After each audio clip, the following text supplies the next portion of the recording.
No. Commissioner Alton, Commissioner Creighton. Present. Commissioner Acevedo. Present. Commissioner Lees. Present. Commissioner Brooks. Present. Commissioner Leonetti. Present. Chairman Morelli. Present. Commissioner Alton is absent. Case number 3354, application of Anna Belkachoff of 160 East Walnut Street, Long Beach, New York, for a variance from the following section of the zoning code of ordinances of the city of Long Beach, New York. 9-113.2G off-street parking, for new off-street parking in the front yard at 160 East Walnut Street, Long Beach, New York, also known as Section 59, Block 111, Lot 30, on the Nassau County Land and Tax Map. Who will introduce a motion on this application? I'll introduce the motion to grant. Who will second? I'll second that.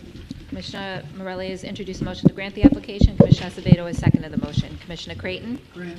Commissioner Acevedo? Grant. Commissioner Lees? Grant. Commissioner Brooks? Grant. Commissioner Leonetti? Grant. Chairman Morelli. Grant. This application has been granted. Case number 3359, application of Kyle Heinrichs of 272 West Walnut Street, Long Beach, New York, for a variance from the following section of the zoning code of ordinances of the city of Long Beach, New York. 9-113.2G off-street parking, for new off-street parking in the front yard at 272 West Walnut Street, Long Beach, New York, also known as Section 59, Block 60, Lot 11, on the Nassau County Land and Tax Map. Who will introduce a motion on this application? I'll make a motion to grant. Commissioner Leonetti has introduced a motion to grant the application. Who will second? I'll second. Commissioner Lees has seconded the motion. Commissioner Creighton? Grant. Commissioner Acevedo? Grant. Commissioner Lees? Grant. Commissioner Brooks? Grant. Commissioner Leonetti? Grant. Chairman Morelli. Grant. This application has been granted. Case number 2911, application of Catherine Harris of 65 Nebraska Street, Long Beach, New York, for a variance from the following section of the zoning code of ordinances of the city of Long Beach, New York.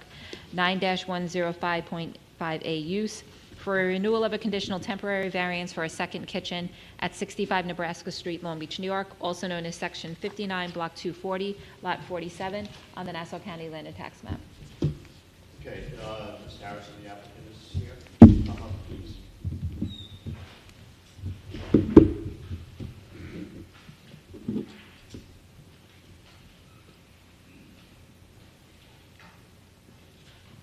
Just state your name and address. Catherine Harris, 65 Nebraska Street. Good evening, Ms. Harrison. Good morning. Just a few questions as this is a renewal. The last time when you were granted the temporary conditional variance, please state what the circumstance was that you granted the variance, correct? My husband is in a wheelchair and everything else. My daughter lives downstairs, and she helps me with him. Okay. And the conditions for the record has not changed in the last 2 years? No. You're in exactly the same position as you were? No modifications were made to the house since then? No. No changes in the situation since then? No. Okay. Anyone from the board? No. Anyone from the audience for or against? I'll move to grant. Second. Case number 2911, application of Catherine Harris of 65 Nebraska Street, Long Beach, New York, for a variance in the following section of the zoning code of ordinances of the city of Long Beach, New York. 9-105.5A use, for a renewal of a conditional temporary variance for a second kitchen at 65 Nebraska Street, Long Beach, New York, also known as Section 59, Block 240, Lot 47, on the Nassau County Land and Tax Map. Chairman Morelli has introduced a motion to grant the application. Commissioner Creighton has seconded the motion. Commissioner Creighton? Grant.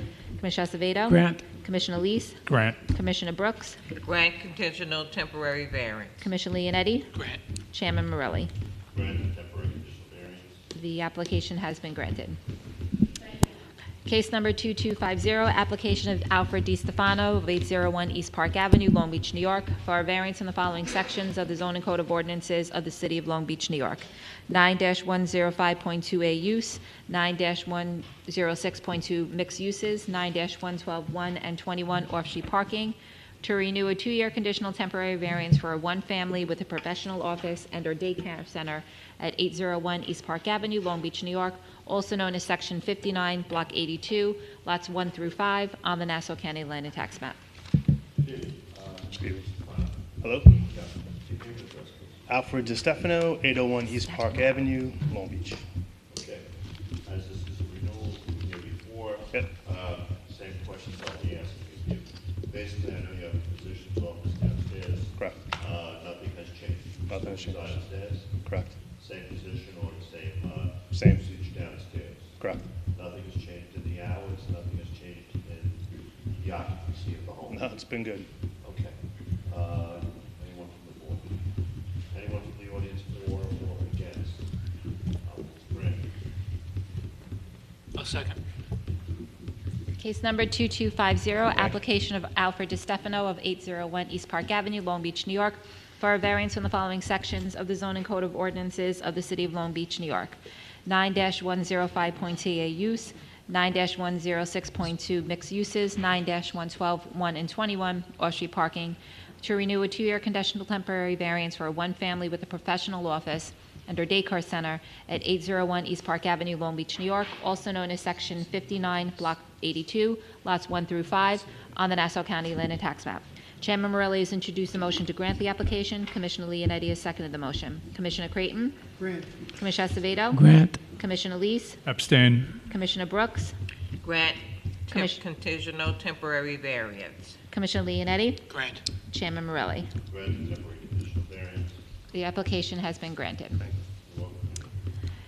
Case number 3364, application of Robert Serra of 7 Crown Hill Road, Northport, New York, for a variance in the following section of the zoning code of ordinances of the City of Long Beach, New York.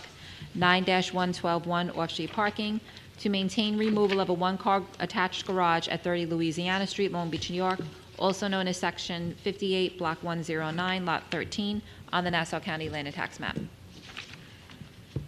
Okay, good evening. You can address the board, Grant. Good afternoon, Commissioners. Thank you. Okay, Oh, sorry, Robert Serra, and your address. 7 Crown Hill Road, Northport, New York, 11768. Go ahead. Sorry, Your Honor. Commissioners, the application was applied. I got a summons for having no off-street parking in my house at 30 Louisiana Street. I purchased the house in 1993, 30 Louisiana Street, Long Beach, New York. And I was in front of the zoning board for renovations in 1997. And when I was doing renovations on the second floor, and then reservation second floor, and the building department came down and says no off-street parking, you have to do variance for the side. I want to put a side steps inside the staircase and the deck in the overheight, just pre-existing. No garage was pre-existing when I bought the house. There was no garage in the house when I bought it in 1993. Stop for a second. You bought the house in 1993. You live in the house or you live in Northport? Now I live in Northport. I lived there at the time. Oh, so now you just rent the house out? Yes. This is not a house, I had children. We moved to have a yard, and the kids are going to college. And I actually like to come back to Long Beach. That's why I kept the house. So now at this point, you're saying in 93 when you bought the house, the garage was already bought? It was never a garage when I purchased the house. I was in Was front the garage on the CO? on the CEO. Yes. Okay. So And the bank didn't give you a hard time about when you purchased the house that the CO didn't reflect, you know, that there was no garage there, but yet it said that there was a garage on the CO? no, they did not give me. They didn't say anything because when I was in front of the board, the zoning board in May of '97, I have the minutes. I believe I put in the packets. I was questioned by the commissioners at that time, and they asked, "Well, you bought the house that had no garage?" And it says, "Yes, I bought the house. I was 23 years old. I applied for a mortgage from at the time, not Bank of America, it was Fleet Bank." They came down, they did the title search, they gave me the mortgage, and, you know, they had the house, and I just went with it. So now fast forward to 1997, doing renovations to the second floor when I was getting married for my wife and I.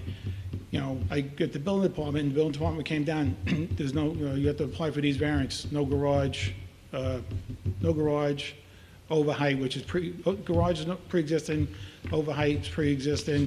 The only thing we was really putting on part of the variance was for the side deck. In the minutes, I believe everybody has that. If not, I have a copy from the 97 zone, and they questioned me about the garage. And at the time,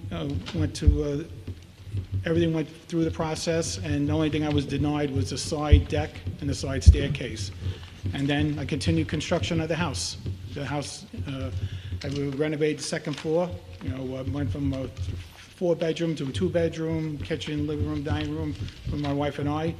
And here we are now, 26 years later, I get a notice that they're about off-street parking.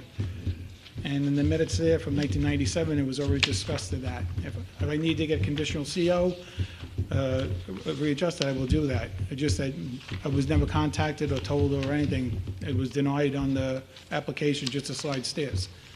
Everything else was inspected and taken care of in 1997.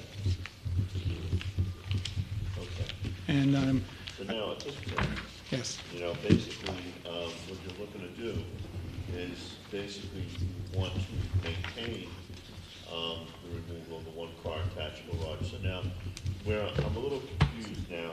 Okay. The house was a two-family house always, right? Yes. Since you bought it? yes. Okay. So then, the issue of the non-existent garage, let's say, how was that resolved in 97? Has it resolved? Yeah, in other words, in 97, they gave you a hard time about that there was no garage there. No, they didn't give me a hard time. They just, when I was applying for, when I do the renovations of the house, they say, Right. these things are pre-existing, and I want to do the slide step and slide staircase. Right. So I had to list everything on there, pre-existing current things, Right. and the side, what I was actually doing was adding a side entrance to the house. Okay. Went in front of the zoning board, they said, okay, yeah, you want to do, you have this, the height, whatever, to the mean of the house is too high, but that's pre-existing, boom.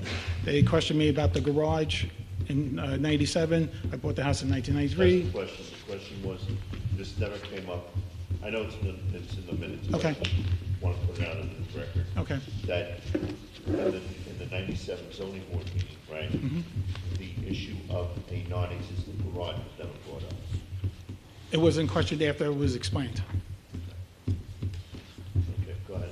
All right, sorry about that. All right. No, go ahead. So, so here we are 26 years later, I get the notice, I come down, I get the paperwork, I start going through it. And again, 26 years later, then I find the minutes I go through, I already went in front of the zoning board in regards to the no off-street parking at that time, because it was 26 years later. So then I put in an application, I got the copies of the minutes and the zoning from the zoning board. It says in denial, just a side staircase and a deck.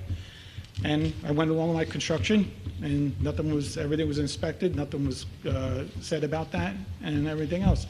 And then Sandy happened, and then everything else, and then I know people raised the houses on the block, and then just by going down the block, if you don't mind, I was just looking at the new houses that were raised, and prior to Sandy, the east side of Louisiana Street only had 5 garages for 5 cars parking.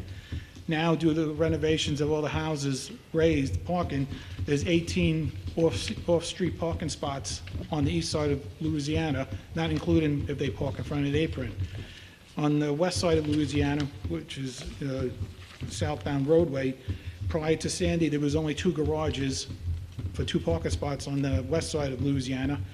Now there is 9 parking spots, which was 9 parking spots. Excuse me, we count this 2, 5. Yeah, for 9 cars.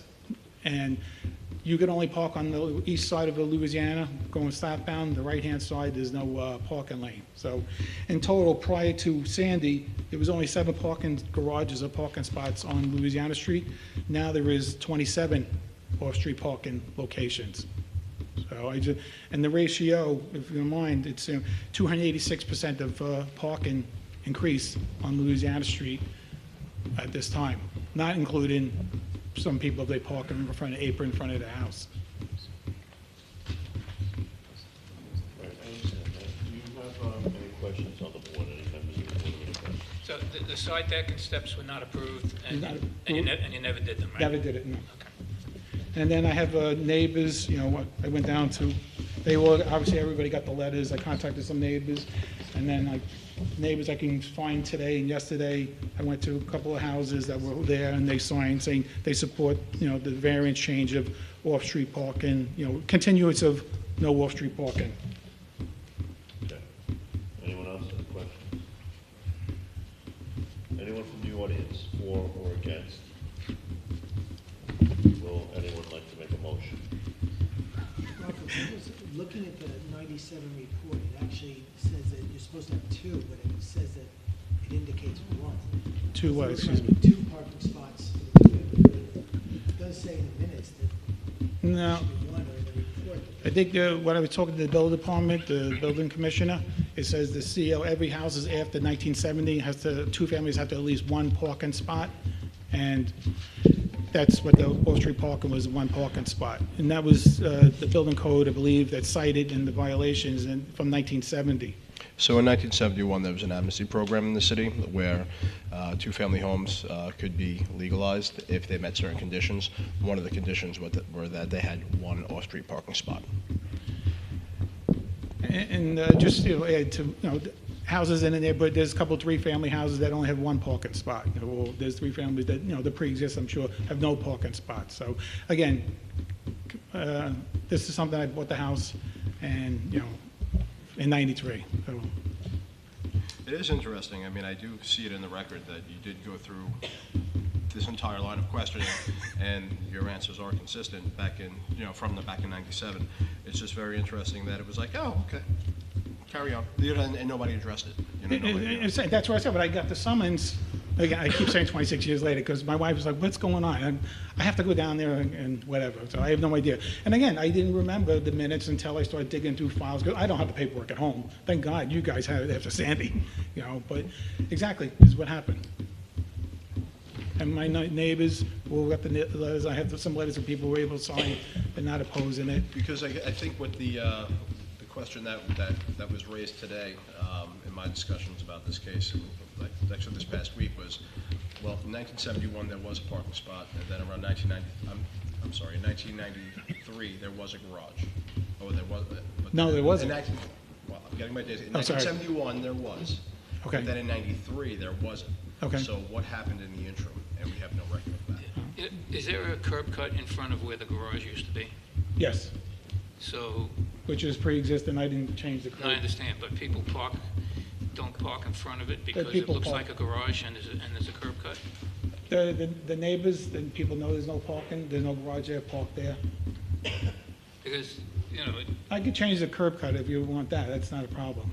I'm thinking, get rid of the curb cut, and then you'll have a spot on the street that takes the place of where the curb cut would have been. Yeah, but like I said, I have no problem with that. It was to remove the curb cut, but the neighbors in the block, I still come down here, well, my kids are older now, but we used to come down here for block parties and visit the beach. My neighbor Cheryl Ives down, she was across the street, she got washed out of Sandy. I renovated the apartment downstairs, allowed her to stay, help people in the block, were a place to live. After, because I was able, most of the people were jacking their houses up, and I just gutted the first floor and understand. renovated. Do you have space to park in front of your garage perpendicular No. to the? There's not enough, it'll overhang the sidewalk. Sarah, I'm just curious, we got the 90, this was the 97. Yes.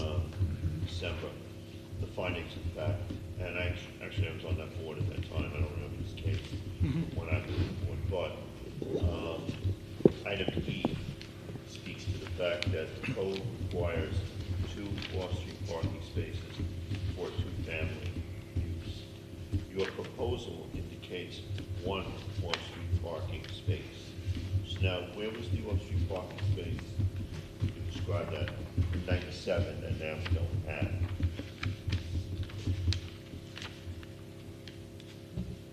The spot in front of the area, No, it was, was a garage that you're reporting to now, still continue to use as a parking space?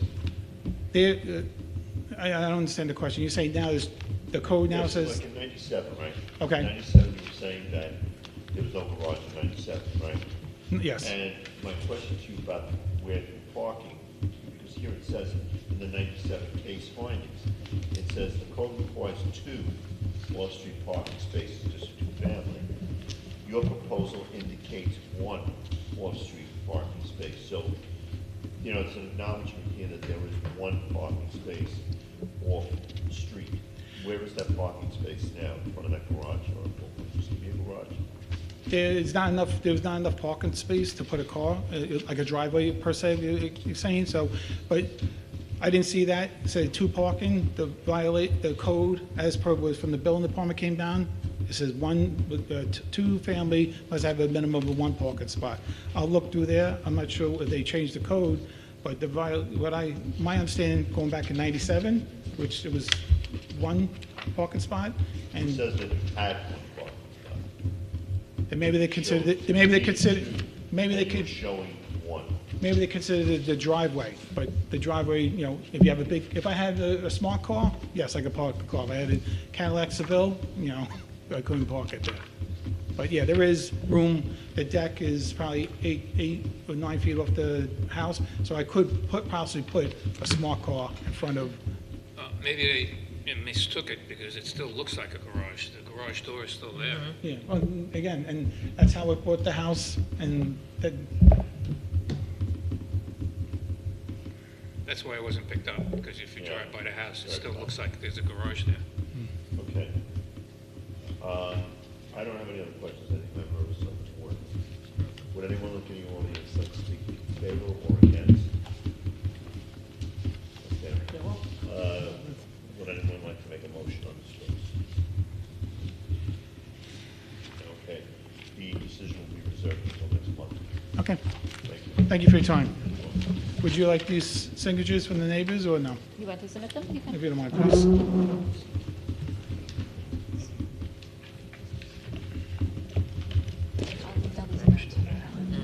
I'll email those around. Thank you. Case number 3365, application of Todd Yovino of 114 Maple Boulevard, Long Beach, New York, for a variance in the following section of the zoning code of ordinances of the city of Long Beach, New York. 9-113.2G off-street parking. For new off-street parking in the front yard at 114 Maple Boulevard, Long Beach, New York, also known as Section 59, Block 65, Lot 21, on the Nassau County Land and Tax Map. Good evening, Chairman. I have this for the board, Rob. Okay. Kenneth Apple, 30 West Park Avenue, Suite 202, on behalf of the applicant. Before you tonight, on behalf of Todd Yovino, who owns the subject property in his LLC. The applicant's owned this property for approximately 6 years. Currently, it's a two-family house. Currently, the top floor is occupied by his 26-year-old son.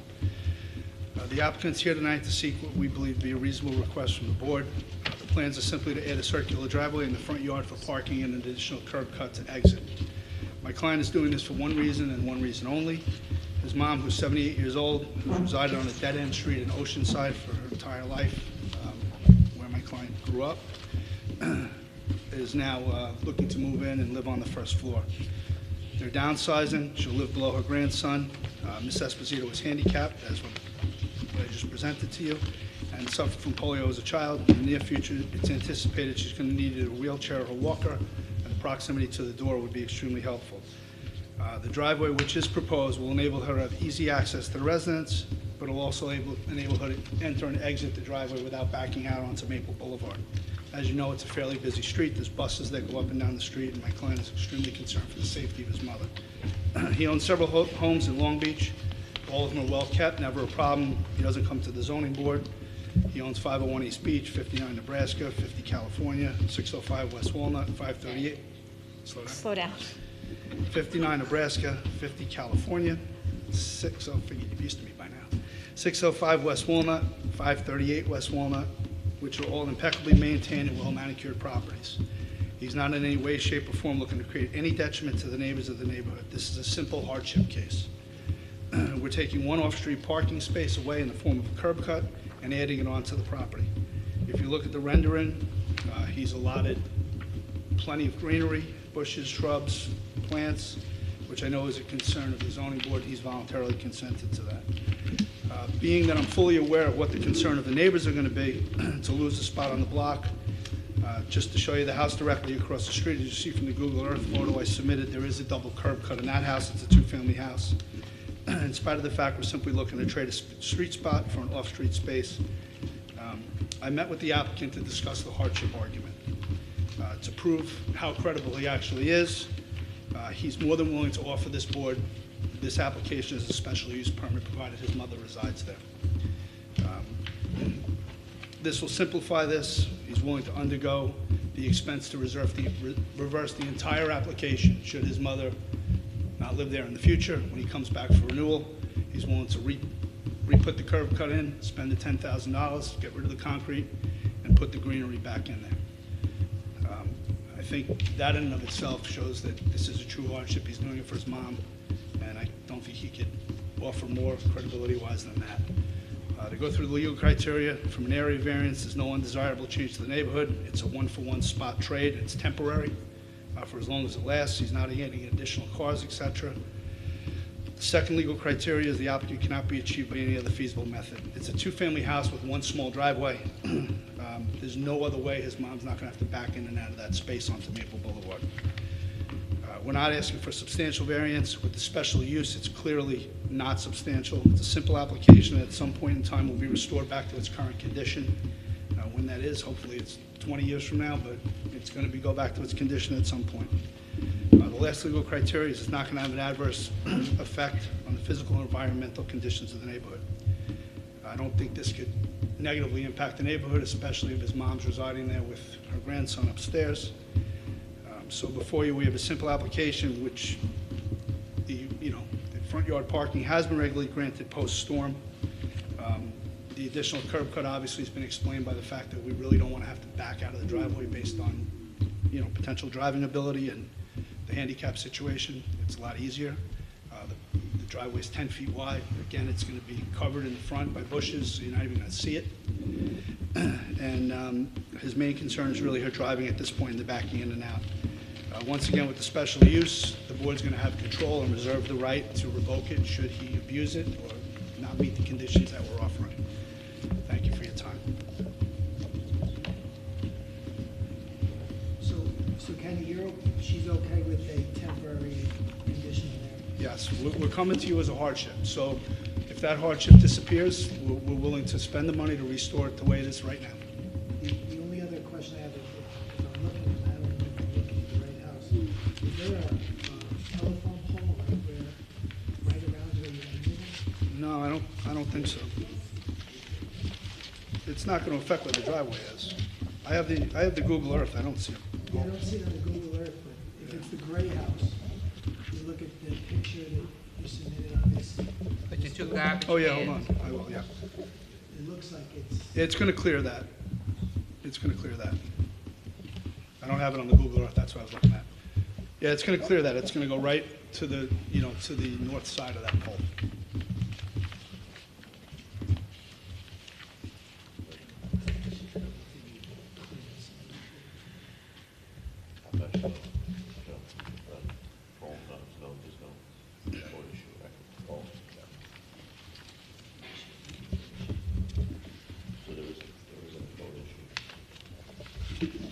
Anybody else have any questions? In the audience, is there anyone who'd like to speak in favor or against? I don't accept.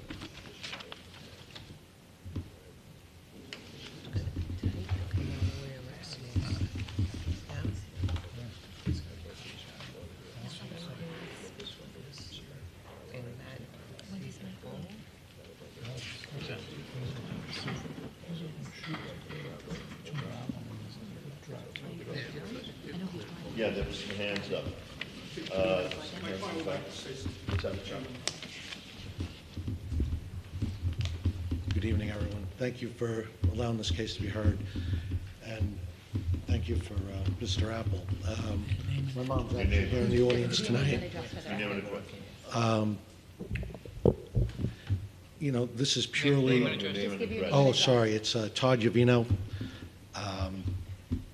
3830 Green Tree Drive, Oceanside, New York. So I'm the owner of the property, and again, what I was saying is my mom's looking to move here. We've already set up the property. We've gone through the process with the building department to make it all handicap accessible. And my mom's actually living right now still in Oceanside with half her stuff being in Long Beach. And, I come before you tonight because I'm really concerned for her health and well-being. Pulling out is part of the concern, and the other concern is having close proximity to the front door, which is very important. And, Mom's moving a little slower these days, and I want to be able to have, quality of life while she stays in this property. And like we just alluded to, I'm going to restore the property back exactly the way it is. It does clear the pole. There's 10 feet, which we're asking for. I know you had brought that up. There's proper clearance. Yeah. Because it looks like from the edge of the house to the fence, it's only 10 foot 8 inches. And Ye- it looks like the pole's within. Yeah, no, it's actually, it just makes it, so it's that 10-foot, curb cut that we're looking for.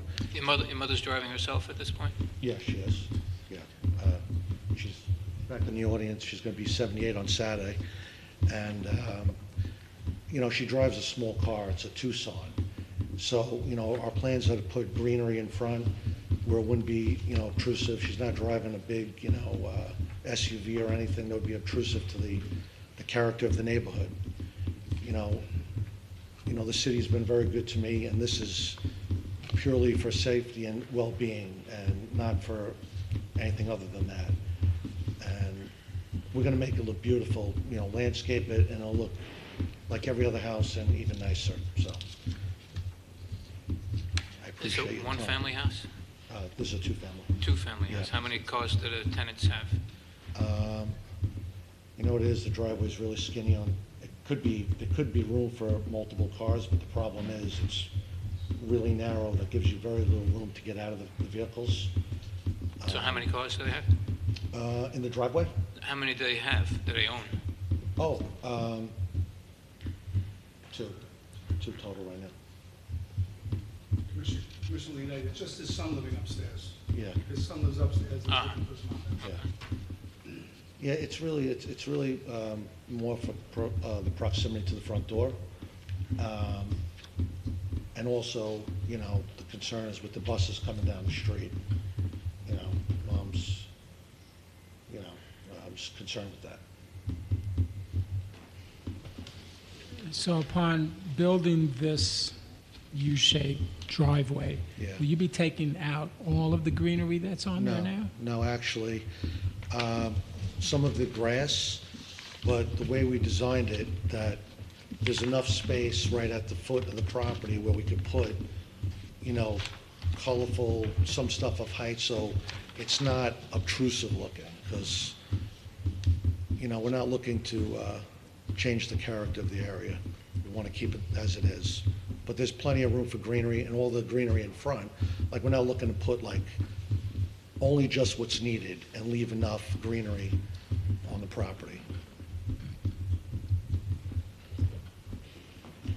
How long have you owned the house?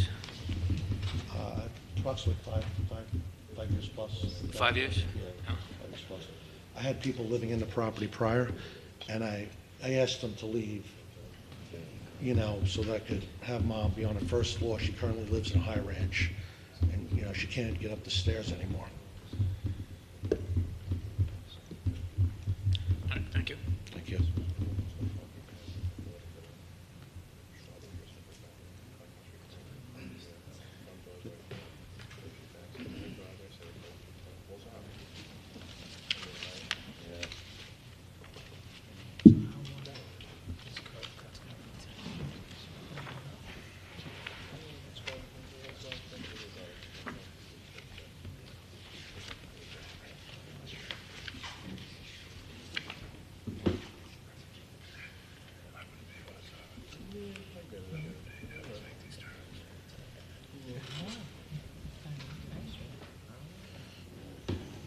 Just a question that arose. If the relief came by any other method, and one method we thought about, again, may not be practical, but because there's that pole there, you just clear, could it have been practical to just pull in to, let's say, a circle part of the driveway, but that's a curb cut, and then come as far as you go to the front door, then back up into the driveway and pull out? That's part of the problem. The backing up is what he was really concerned with. That's the concern. If it wasn't for that, we would just do what all the other applications were. Just put No, a that's, strip that spot. was just an idea. Anyone else have any questions? Just one last, is the side of the house where the driveway is that a side door halfway between the garage and the street? Yes, I believe it is. And that won't work for an entrance into the house? Well, again, then the problem is she's got to back out of the driveway if she uses that driveway. That was the whole concern. Anyone else? The entrance to her apartment is the front. It's the front right there. Yes, the front. That's where she's going to park and go right in. Ma'am, you can come up and speak if you'd like to say something. Let's put some hands. Come on up. All right, come on up.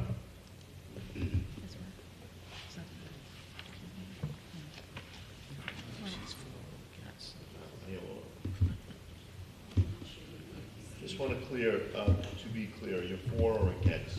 Against. Okay. My name is Deborah, I'm on my,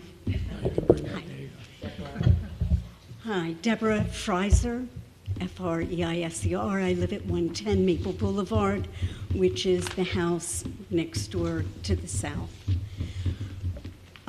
As far as pulling in at the driveway, my husband has Parkinson's and has no problem pulling out. As far as not being able to get into the house, there is that side door that is right off of the driveway that goes right into the downstairs apartment. If she is uncomfortable in driving, there's that telephone pole, which is very, very close. And I would be concerned that she would not be able to negotiate it. Pulling out is no problem.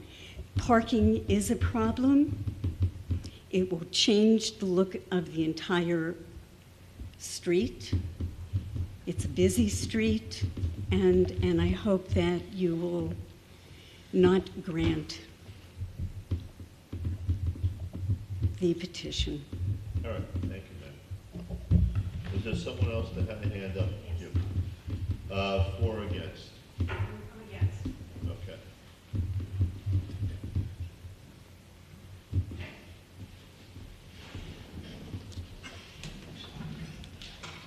Good evening, Board. My name is Pam Payton. What's your last name? I'm sorry, Payton, P-E-Y-T-O-N. Okay. I was born here. I've lived here my entire life, and I've been in this house on Maple Boulevard for 52 years. Everybody has driveways, and everybody has to back out. It's a long block. We are the eastern portion of the President Streets, and if you go up and down the President Streets, you'll see 15 miles an hour, but not on Maple. We are a double yellow line street. We are a bus route. We are an evacuation route. We have 4 stop signs on the southern end, one at Walnut and Maple. And then there's a big sign, there's a light at the corner of Park and Maple, and a no turn on red sign. Right. You're taking your life in your hands. I have a small dog, I go walking that dog. I can barely cross the street. Nobody stops, and nobody's doing 15, 20 miles an hour. They're not. I have seen innumerable times where kids on bikes have shot out of Richmond in front of a bus where the bus had to brake. It's a busy block, especially in the summertime. Now, the biggest thing for me is that there's a lot of 2 families on the block. It's no longer the days of 1 car, 1 person. I'm upstairs in my house, I have 2 cars, my tenants have 2 cars. That's 4 spots. I only have 1 spot off the street parking, and the rest is whoever gets there first. That's Maple Boulevard. That's all of Long Beach, whoever gets there first.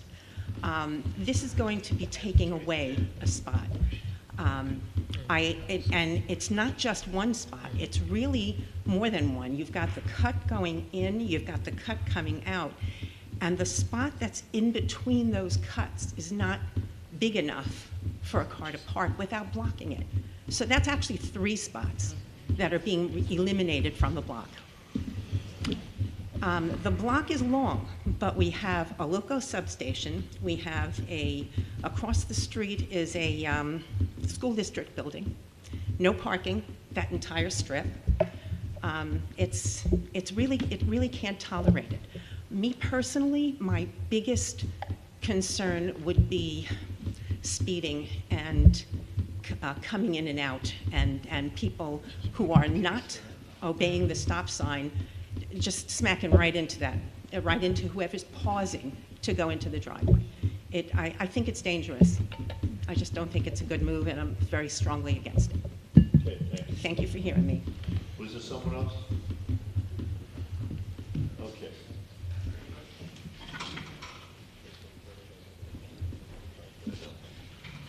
Go ahead.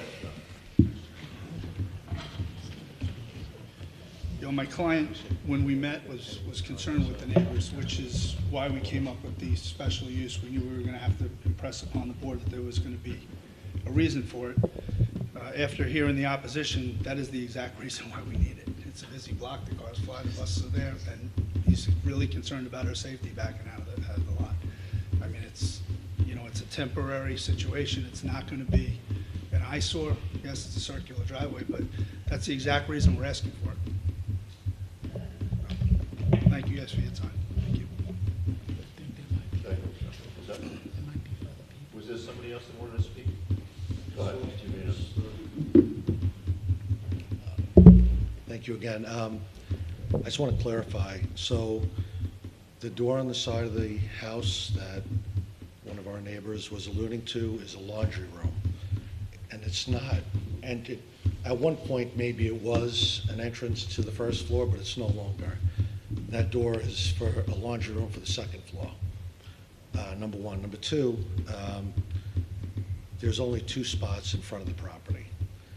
So taking away one and putting the other one back on the property, it's an even swap. There's not 3, it's 2. And another car could easily fit there in between the 2. So I just want to clarify. And All right, I think that probably sounds like something that some members of the board might not be prepared to vote on it tonight. They might want to go over and just look at it again. Does anybody want to make a motion on the case? No. All right, the case will remain open until voting. Thank you. thank you. Case number 3366, application of Christopher Montilli of 205 Irving Place, Woodmere, New York, for a variance in the following section of the zoning code of ordinances of the city of Long Beach, New York. 9-113.2G off-street parking for new off-street parking in the front yard at 270 Edwards Boulevard, also known as 10 East Walnut Street, Long Beach, New York, also known as Section 59, Block 98, Lot 1, on the Nassau County Land and Tax Map. Good evening, Chairman. Kenneth Apple for the applicant. Here on behalf of the applicant, Christopher Montilli, seeking a variance for a curb cut on Edwards Boulevard and 2 front yard spaces at that location. He purchased this home in July of 2021. It is now a 2-family residence. As you're aware, Edwards Boulevard is a major boulevard in Long Beach, 1 block from the main business district and the train station, where parking is especially tough during the summer hours and during business hours. The application here proposes 2 parking spaces, both 10 by 20, conforming to the size of the parking spaces necessary, and a curb cut to get into those parking spaces for the tenants. Obviously, parking is a prime concern of the board. That's an understatement, but in this case, there's absolutely no detriment to the neighborhood. The proposed curb cut is on the side of the street where there's absolutely no parking, so you're not taking any spots off the street. You're adding 2 spots on the property. And the curb cut will be situated between the 2 trees. So nobody's going to take the 2 trees down that are on Edwards Boulevard. That's exactly where the curb cut's going to be to get into the spaces. There's several homes on Edwards Boulevard with parking on Edwards, so it's not going to look weird that this car's parked on the boulevard. This application, I believe, alleviates the main concern here, which is parking. It's removing 2 spaces from the street without taking any spots off the street. This is a simple request with no downside. There's no undesirable change to the neighborhood. It's actually a positive application with the neighborhood, especially where it's located in the business district. I personally have to try to find a spot for my office for 15, 20 minutes sometimes when I get back into town, during the middle of the day. It can't be achieved by any other means. Obviously, we can't create parking anywhere else but there. It's an application that is regularly approved by the board. It's not substantial. We're proposing 2 spaces, both 10 by 20. It's It's not going to have an adverse effect. It's actually going to have a positive effect, pulling 2 more cars off the street. And this certainly is not going to set any negative precedents, as like I said, there's no parking where the curb cut's going to be. And this application, the precedent has been granted many times by the board. So we believe it's reasonable in nature and hope that the board sees this positive benefit with no negative side and considers this application. Thank you. I don't have any questions. I don't think 20 members of the board have any questions. My biggest concern would have been, again, the previous case taking parking on the street. Can you paint a garage door on the side of the house so it looks? He might do that for you. He's gonna put greenery up as well. He's gonna put shrubs and stuff around the front yard. There's grass on that side. And in looking at these pictures, if I'm looking at it correctly, the traffic going east on Walnut, there won't be any site effect by putting these driveways on. The driveway is gonna be well set back from Walnut Street, south of Walnut. Because there's a second tree there. It's gonna be between the 2 trees. It's gonna be well south of Walnut.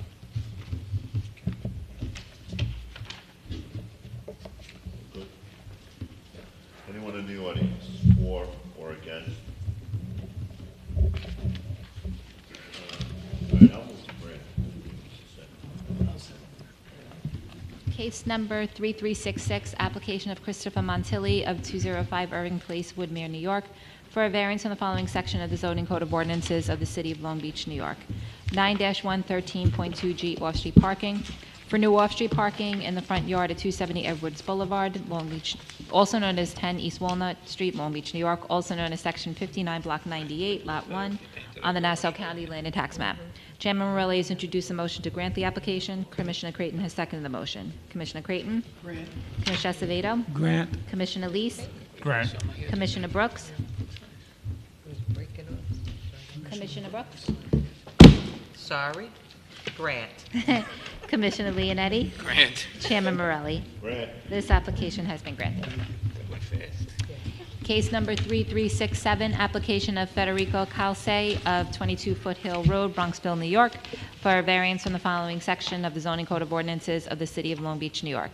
9-113.2G off-street parking. For new off-street parking in the front yard at 442 East Beach Street, Long Beach, New York, also known as Section 59, Block 158, Lot 24, on the Nassau County Land and Tax Map. Good evening, Chairman. Kenneth Apple for the applicant.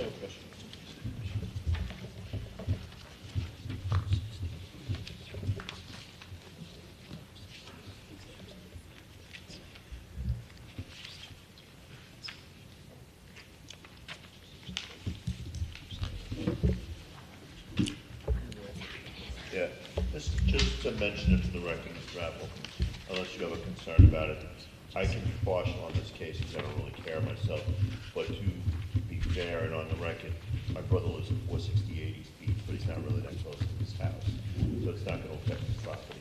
He's got a double driveway or anything like that, so if you don't want me to hear it. No, I have no objection to it. Okay, just wanted to be clear. No objection. All right. Very good. Let's go. Kenneth Apple for the applicant. This application is similar to the last one, with a little variation, but my client is the applicant. She purchased this 2-family home in January. There's currently a small driveway which fits only 1 car on this 2-family home. One of the tenants is forced to park on the street, taking up street parking. The property, as you know, is on East Beach Street. It's a wide street with a lot of traffic. Parking is obviously an issue. We're asking for 1 additional space on the concrete in the front yard, a 9-by-20. Again, it conforms. The curb cut nor the parking space is an issue here. It's merely the front yard parking. So we're making this simple request, again, with what I see as no downside. There's 1 spot off the street and no spots taken from the street. There's certainly no undesirable change to the neighborhood. It's positive. Like I said, the neighbors should be happy with the addition of an off-street parking space without taking up one of their spots. It can't be achieved by any other means, obviously. Like the last one, we can't create property to park. There's no way to do it. It's not substantial. We're asking for 1 space on that landing, on the front yard. It's not going to have an adverse impact on the neighborhood. It's going to be a positive impact. But as a concern of this board in the past, I spoke to my client, and she's also willing to put up planters around it or shrubbery, to make it a little more aesthetically pleasing. So I'm hoping this board sees this again as only a positive impact to the neighborhood, no detriment. You're taking your car off the street, a two-family house that really only has one spot, and you're not taking any spots from the neighbors at all. So just a couple of questions for the record. So basically, I see that, it's already paved, the cement is already there. Yes. There'll be, to be clear, no widening of the curb cut at all. It's existing. It's already done. Well, I understand, but I'm saying that there are no other changes to what we're seeing right now. There is no other changes. Okay. The only variance we're seeking, again, is to be able to put a car there. Okay. When the plans were submitted for these alterations, were they approved? So what happened was the contractor did this and told my client everything was fine. And then when she got noticed that she had to appear in front of the board to do this and have a car parked there, that's when she called me. This was no ill will on the applicant's behalf. The contractor did it, thinking it, I don't know whether they thought it wasn't an issue to put concrete in your front yard, but when it became an issue, that's when she's, called me to put this application So in. the contractor took out the grass and put down concrete without her knowledge? No, she knew it was coming, but the contractor told her everything was fine. She's not from Long Beach. So she had no idea what he was doing was, wasn't okay. Is the owner occupied house? No, so it's an investment house. And is it a one-family or a two-family? Two-family, that's the issue, Two-family? yes. And the curb cut was extended already, that's what we're saying? too? Correct. Okay. And how's this house not going to have 4 cars parked in front of it the way it's set up right now? I don't think you can fit 4 cars there. You could easily get 4 cars in there the way that's set up. With it's for one spot for a 9x20. I mean, I know that's what you're asking for, but in practicality, I'm just picturing.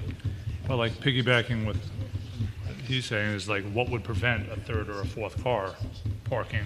Definitely a third. Definitely a third car parking to the right. I mean, are you saying that, are you asking me in a negative way what would prevent it, or in a positive way to add Positive, another car? negative.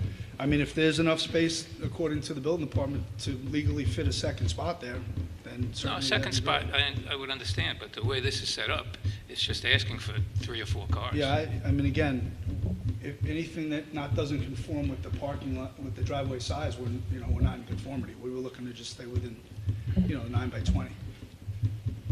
I mean, I went over there myself and there was 1 car there.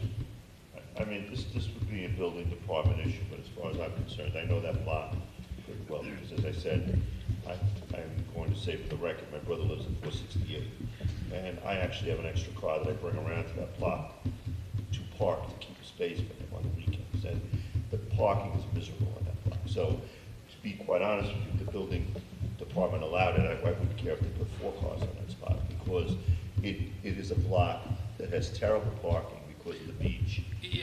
My block is right around the block.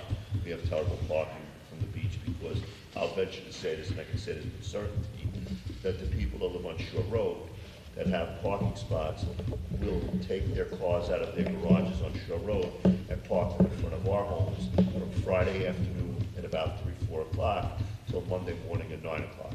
And we don't have parking in front of our own or near our homes from Friday 9, and I have 2 driveways, I have a 2-family house. So I don't see this as a detriment, to be honest with you. I'm going to say that if anything would improve the parking on that block. But we don't want to make it look like a commercial Well, lot, it does, with 3 but- cars but- parking, 3 or 4 cars It- parking well, in not front of a 4, house. But even the home next to me, which is on the corner of Neptune and Olive, they have a double curb cut, and part of their property is paved, and routinely they used to have 3 cars on that, and really nobody complained on the block because we were happy to have another car over the road.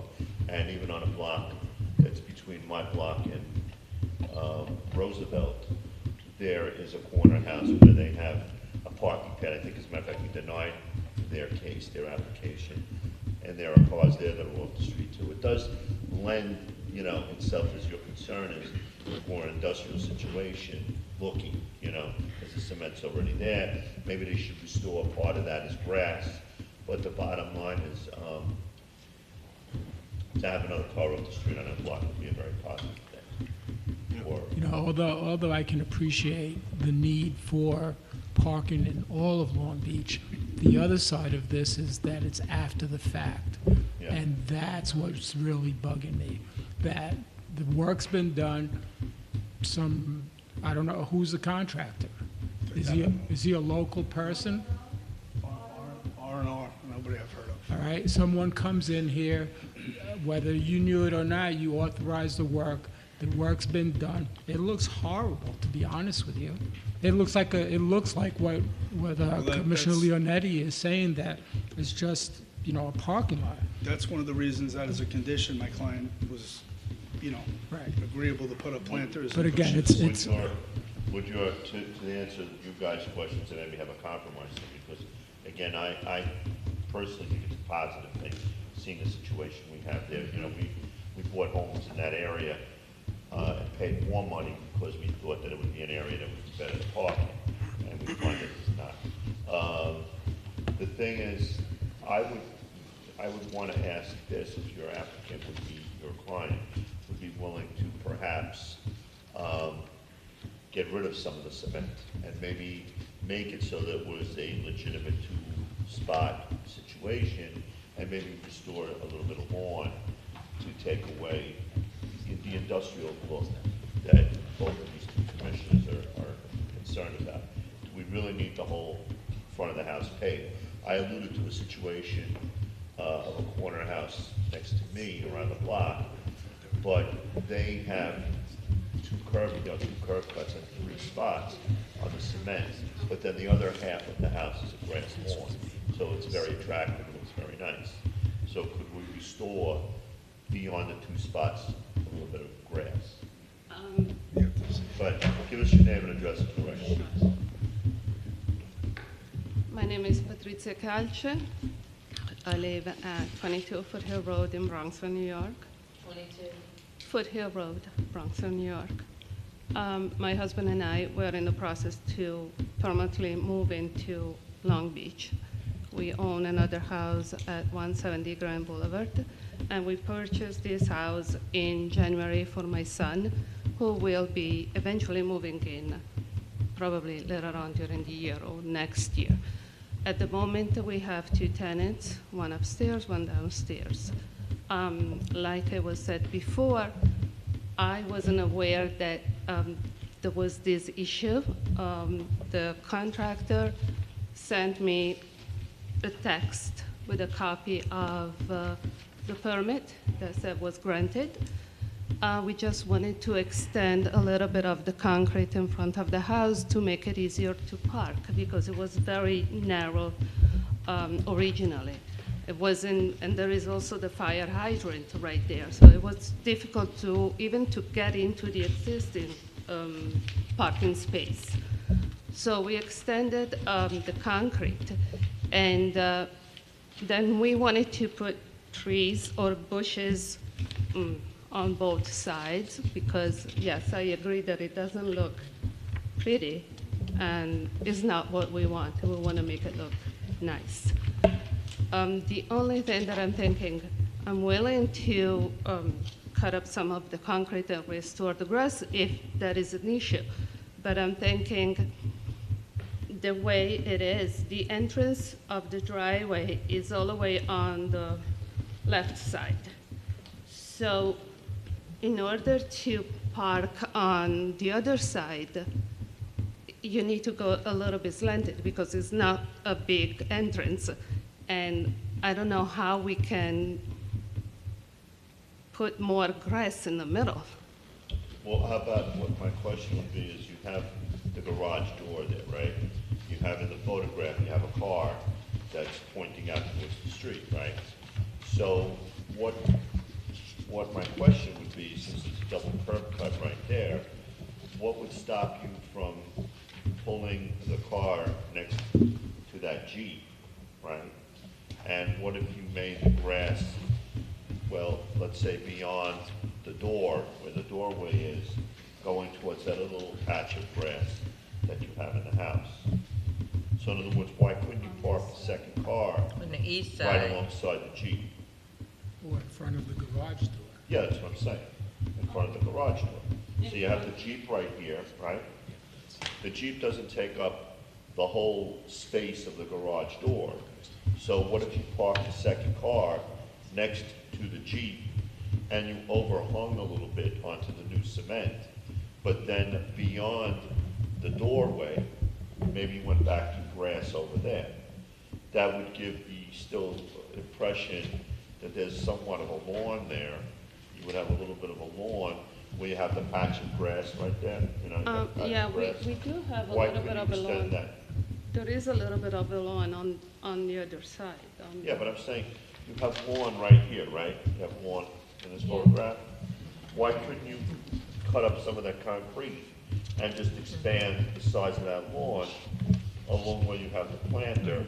And I'm saying this merely because, you know, although personally I may feel that it's a good thing to have the more spots the better, it does have a little bit of an industrial look to it, you know, that, you know, really doesn't fit in what is supposed to be somewhat of a suburban area. So maybe if you cut up some of that grass and made it so you couldn't put 4 cars, you know, there or whatever everybody's concerned about, I think it would do well to make the application look a little more attractive. What if we put planters next to the grass on the west side? Right. Like a couple foot wide planters along the entire property over the concrete. Just so we don't have to tear the concrete up, but we're putting a couple. You know what I foot mean? wide Yeah, just to make it look less cemented. Absolutely. Put a couple foot wide planters over the entire west side of the new driveway.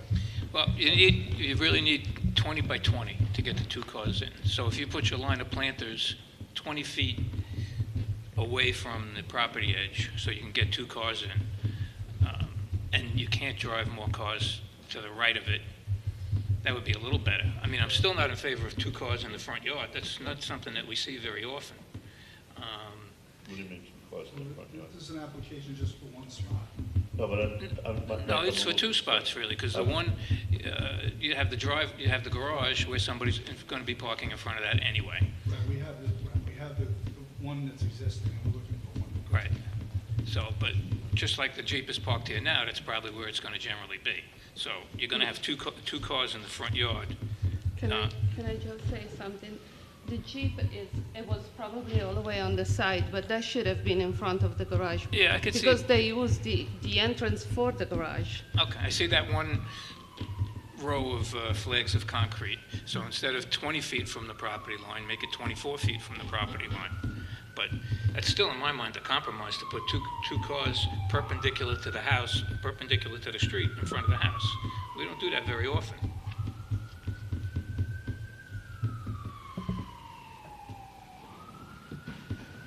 But we definitely have to prevent it from being 3 or 4 cars, because I understand your point. But there are homes along that street and the other streets, like where they have, especially the 2 families, the 3-floor 2 families like my own. There's 1 garage, there's 2 driveways. Okay. So on many of those homes in that area that are built like that, there are 2 cars in the front, because one is in front of a garage door, the other one is in the driveway for the 2-family house. You know, like when my home was built in 2000, I didn't build it, but there are 2 driveways, even though it's got 1 garage. Okay. One for 1 apartment, one for I think the the other. goal was not to block the front door, I think it was to make one on one side and one on the other. Yeah. Or not to get them too close together, because otherwise, So I think the front door extends out a little bit if you look at the survey.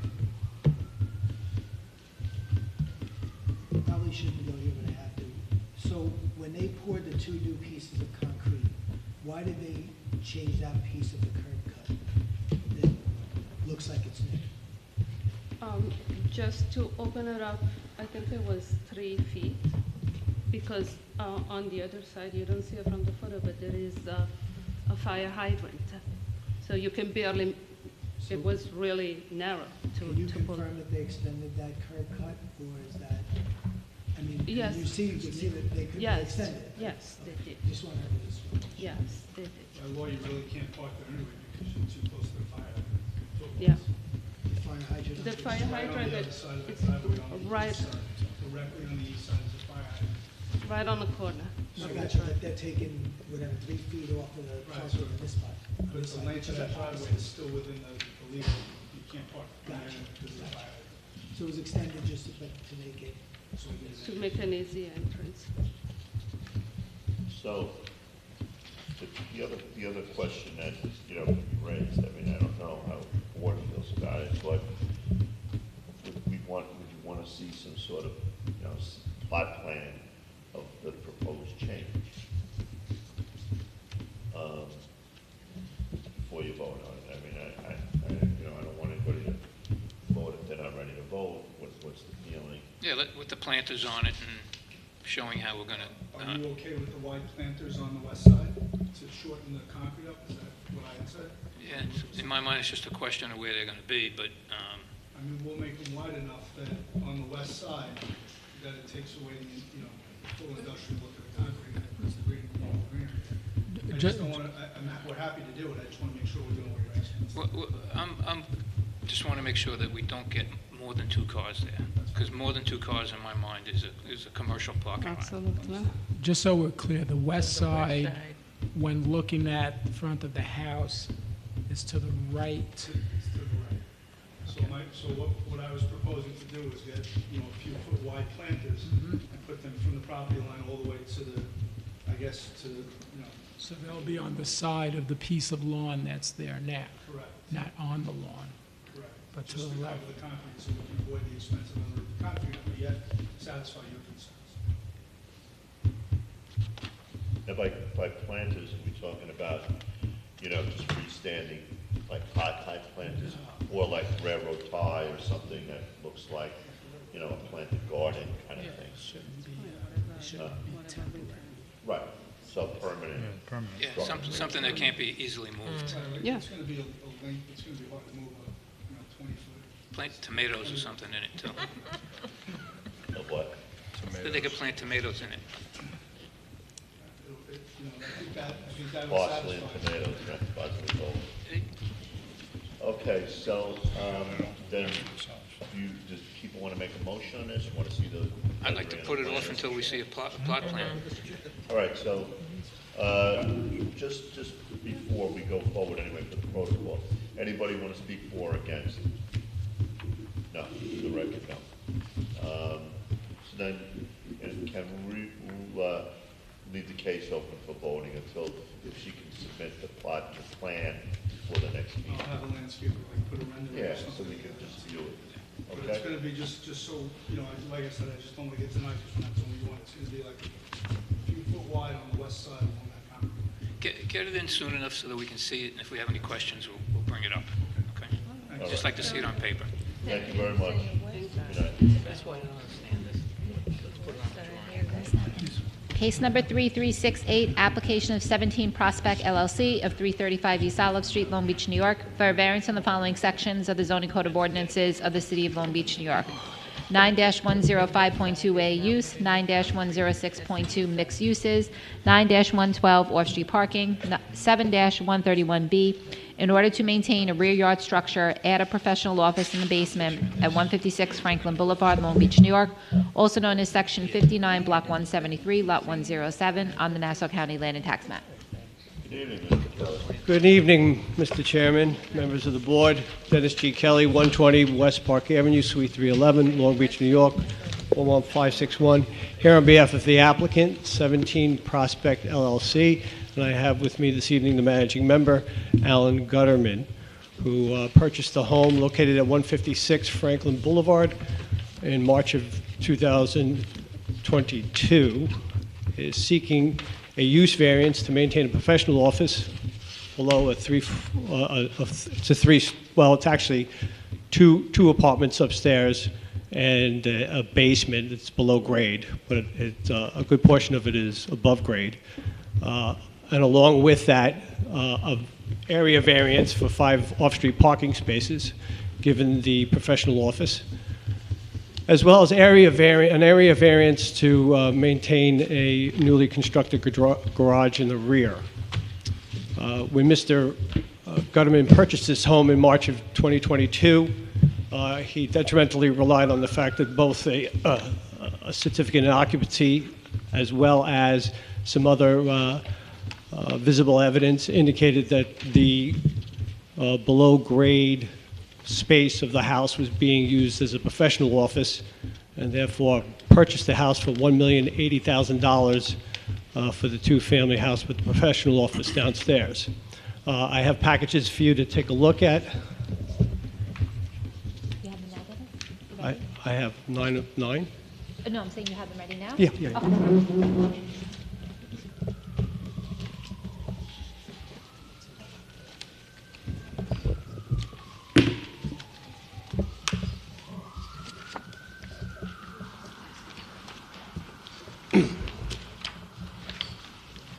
Thank you, Ms. Lynch. It's a pleasure working with you.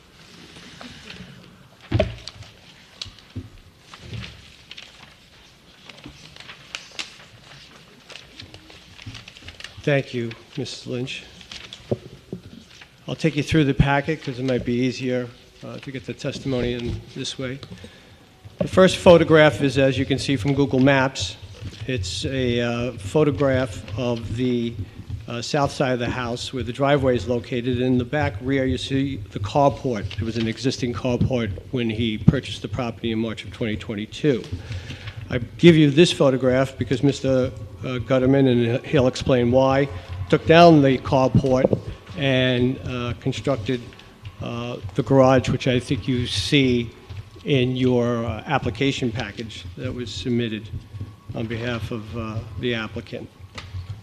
Next photograph is a photograph of 3 old meters on the house, clearly indicating that there were 3 usages for the home, one on each of the floors. The third photograph are 3 new meters, again reflecting that there's usage for each of the 3 floors. And last but not least is the certificate of occupancy search from Hudson Search, dated February 3rd, 2022, done in preparation for Mr. Gutterman's purchase of the property in March.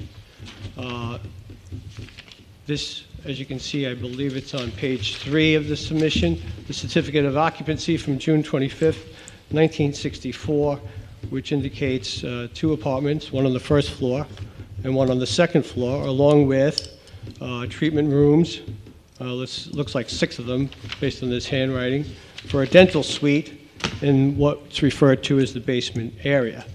That certificate of occupancy has not been changed since 1964, even though, as you see in the subsequent pages behind the certificate of occupancy in my submission to you, that there has been various permits taken out and various work done.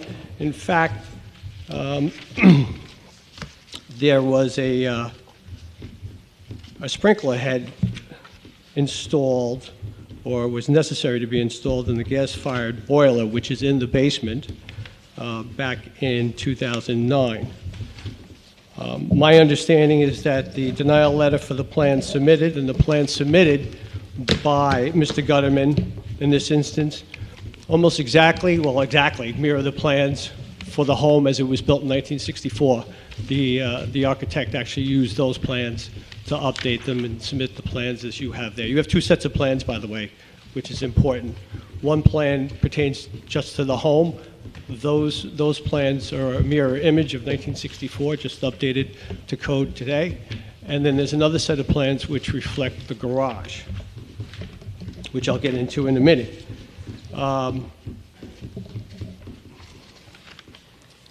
I've seen, I'm assuming that the building department, based on their denial letter, denied the submission based on the alleged nonconformity or the loss of the nonconforming use that was in the basement of the home, that being the dental office.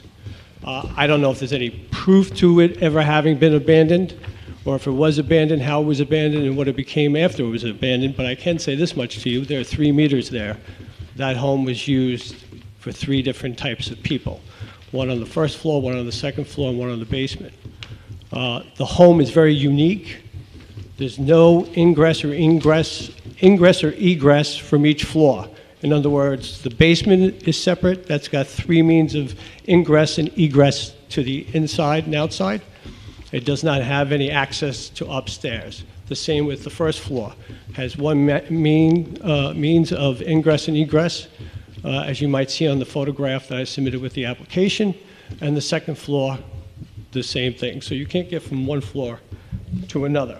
So the property is unique, and the issue with the property that we're confronting here today is unique, and that is that we have a 2-family house with a dental office on the certificate of occupancy, and I don't know if I've seen any proof as to the abandonment of the use in any way, shape, or form. If there was at some point, given the activity since, let's say, 1991 at the home by the City of Long Beach in inspecting for obvious reasons, given various building permits, it should have been written down somewhere. And to go one step further, if it was abandoned, it should have been indicated in a certificate of occupancy search that was done in February of 2022. My client closed on the home literally a month later. We respectfully submit, and I will ask my client to prepare financial documents reflecting the possibility, I say possibility, of not having a reasonable return on his investment. So he purchased a house for cash for $1,080,000. He's going to have to do significant renovation work because none has been done, from what he can tell, since 1964. That, along with the taxes and the insurance that we all pay, he might see a return as low as 3% if you rent just the 2 apartments upstairs for $4,000 each. But like I said, I'll have him prepare a detailed financial analysis reflecting that. And the reason why I say that it's not easily determined at this point, because he hasn't spent the money on the renovations yet. And if we lose this application, he's going to have to consider how he makes use of the basement, since it's completely separate from the 2 floors above, and the extent of the expense to do that without losing significant square footage, especially on the first floor, if you were to drop a staircase between the first floor and the basement. The use variance will not alter the essential character of the neighborhood. It's been there since '64. It's looked like that since '64. It's clearly been used by more than just 2 families. And the alleged hardship here has not been self-created. In other words, Mr. Gutterman understood that he was getting something with 2 apartments and a professional office downstairs. Go to the garage, and by the way, I'll have Mr. Gutterman come up and give you a chronology of the events in more detail, because there are violations in court. He needs to come up here and explain himself.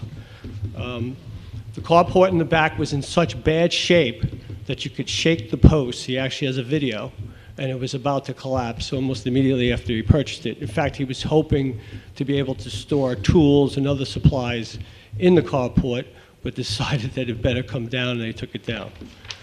Without getting the requisite permit, he then built the garage. I'll let him explain himself, like I said, as to that point. Mr. Kelly, I just want to confirm before you move forward that the plans of your client is for the basement to be used as a professional space. That's right. That's what you're trying to get a variance for. Right, which is a little awkward in a way, Right, Commissioner. Not for storage or anything like that. But That's right. Try to get a professional space there. And That's right. What condition is it in right now, the basement? He has gutted it to some degree. I have photographs if you want to see them. Yeah. Well, when we get to that. Okay. You asked the question. I have pictures.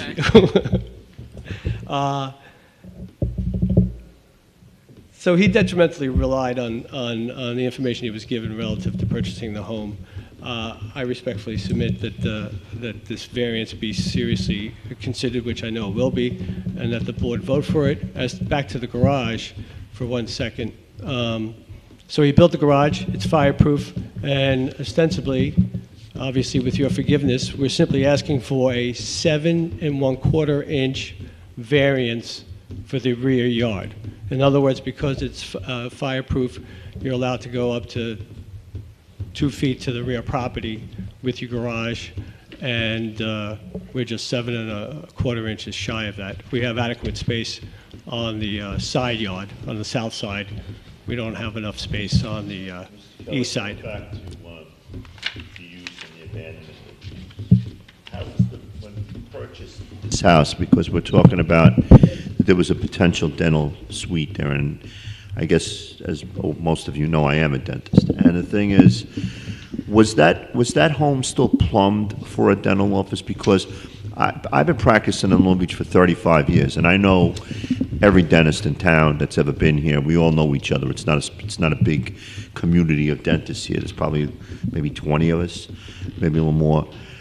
I don't remember in my 35 years that there was any dentist on Franklin Boulevard. Well, we've actually, my client and I have speculated between ourselves as to when a dental office might have been there and when it might have left. He doesn't even think, though I think differently than he doesn't even think that there was ever a dental office on the lower floor. However, having said that, it was my opinion, and this is just speculation too, was that a dentist built the house.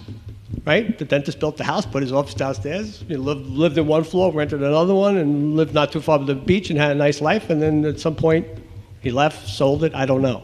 Yeah, because here's the thing. I'm not saying that there wasn't, but what I'm saying is in my tenure here, there wasn't. And I'm just curious if there was still plumbing there, because, you know, a dental office has very unique plumbing. In other words, you know, a medical office has a lot less demand in terms of compression and air, lines under the concrete, all kinds of stuff that a medical office would not have, whereas a dental office would. So perhaps it was used by some other, you know, again, professional office, you know, and I'm trying to talk about the loss of the continuity here. Right. You know, was it used as a law office? Was it used as a physician's office? Was it used as any other kind of professional office? Because it says professional space. But as far as I know, and I pretty much know, you know, the dentists who have been here over the last 30-something years that I've been here, there was never a dentist on Franklin Boulevard. Right. You know, and so I won't disagree with you, and I don't think... We don't know the history of... But it was, I don't disagree with you, Mr. Chairman, at all, as is frequently the case. But it was being used as something, and the city of Long Beach might have known that it was being used as something, and I'm not pointing fingers at anybody, but they were in and out enough, and the certificate of occupancy didn't say otherwise. And you know, given your positions, and I know from being in your position and practicing in the field I practice in, the certificate of occupancy means something. So if you're saying to me, and I'm not disagreeing with you, that there was a dental office there a long time ago and probably disappeared a long time ago, then why didn't we know that? Why does this man buy this house without us knowing? So I'm trying to, and the only reason I bring it up, again, not to cast aspersions, is because I'm looking at the 4 criteria of a use variance, right? Mr. Kelly? Yes, Can I ask Mr. you LaBelle. If Mr. Gutterman had every intention on using the basement as professional offices, why did he gut it?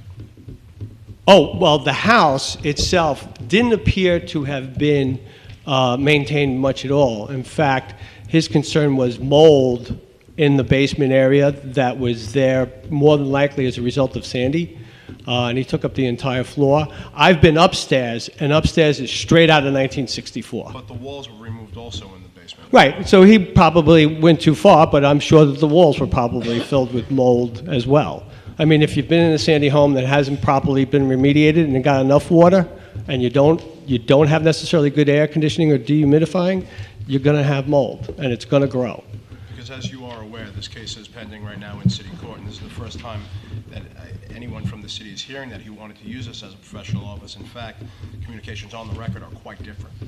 Well, I don't know what communications have been made on the record, and I don't know by whom, so I don't know. I've never done this before, where there's been violations, and I haven't been the lawyer on the violations, but in front of the zoning board. But I don't dispute what you're saying because I just can't. Having said that, I think maybe it best that Mr. Gutterman come up and speak, and I do have photographs of what has transpired today, because everything was stopped because he failed to get the permit for the garage. Everything stopped in midterm. So So, Mr. Kelly, you're saying that this is a garage? It is a garage. So let me explain, because I knew you were going to ask that question, Commissioner Brooks. And the other thing. You're asking me if that's a garage, given the fact that there's French doors there, as opposed to a garage door. There was an, okay, so I will explain. So there was an opening for a garage door. He was told, stop working, seal it up, be done with it. At least is what my client has told me, and I'll let him talk to you as well. So he got some extra cinder block, ran down to, Center Mill, bought French doors and put them in just so he could close it. If you look closely at that picture, and you look above the French doors, you're going to see 2 steel beams coming out. That's where the garage door was going to be built. And if you look at the plans reflect that as well. Mr. Kelly, one of the pictures that is with the file shows when the work order, or the stop work order was first issued, and this very clearly looks like, or does not look like a garage door. I can't see, I have never seen it. When you say in the file, you're talking about the file Mr. Lupo might be referring to. This was actually September 22nd. This is from the building department at 10:22 a.m. It'd be like, this isn't part of this. I can't see it. Can we actually ask Gutterman these questions? Can I ask Gutterman these questions? Yeah, maybe that's what you should do. Go ahead, Commissioner. Before that, let me just ask, so we put in the French doors to close it up from the weather.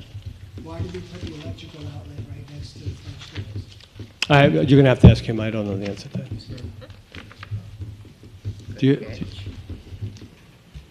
Any other questions for me? No, why don't we get Mr. Gutterman up here, because it looks like there are. It looks like the specific commissioners questions want. that he might be able to enlighten us on first.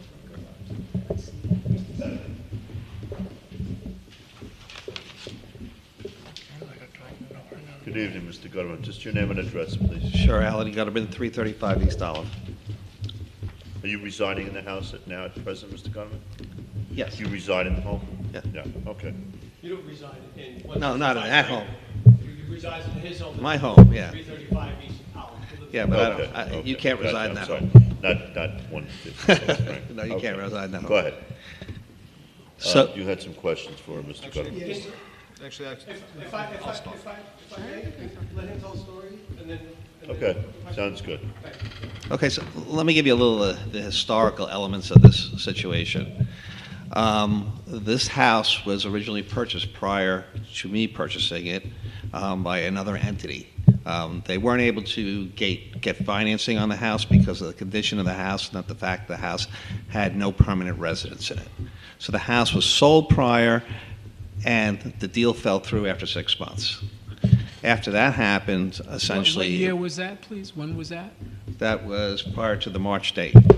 And the owners of the house were residing in Florida. There were 2 sisters that owned the house, and they were residing in Florida. They had not lived in the house for several years. Was anyone living in the house at that time? At that time, there were 2 people living in the basement apartment that was supposed to be a professional office, and they were there on a part-time basis. Do you know how long?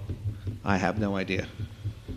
But they said that they were living there basically for several years while their children reside somewhere in Long Beach, and they would basically taking care of them. So they used to come down from Buffalo and basically reside there in the basement apartment, which has roughly a 9-foot clearance. There's more above-grade clearance in that unit than below-grade clearance, as far as the situation goes. There was plumbing. There was a kitchen there and bathrooms and everything else. But the condition of the apartment was very, very poor. And upon my purchase of the apartment, upon my purchase of the house, I realized essentially that whoever did the work after Sandy did a real botch job. And so there was mold and mildew growing under the floors of where these people were residing. They asked me if they could stay. I said no. I said, I don't recommend you stay here. I said, these are unsafe conditions. There's black mold growing on the floor. There was black mold growing on the perimeter around the footings of the house on the internal side. The insulation was damp and moldy, and these people only lived there part-time. I guess they didn't know. What they did is they covered up the floors with rugs, and they thought that was good. If you can't see it, I guess it's not going to hurt you. But I told them that, no, that's not the case. I said, this is not a safe situation, and you cannot live here, and I am not giving you a lease, and you cannot stay. So that's the situation as far as that goes. So, with the surrounding scenario in regard to this building is that we had to buy it as is because the seller had already been through 6 months of hell by not being able to culminate his purchase. And they were being represented by a lawyer up in Connecticut, and the two ladies who are in their 90s were living in Florida. The two ladies who were living in Florida were the original sisters that lived in the house, and the mother resigned originally, from what I understand, in the basement. So there was one sister on top, there was one sister in the middle, and the mother was below. And if you look at the apartments, huh? Did they live there for a long time? Yeah, for probably, I think, 40 years, 35, 40 years.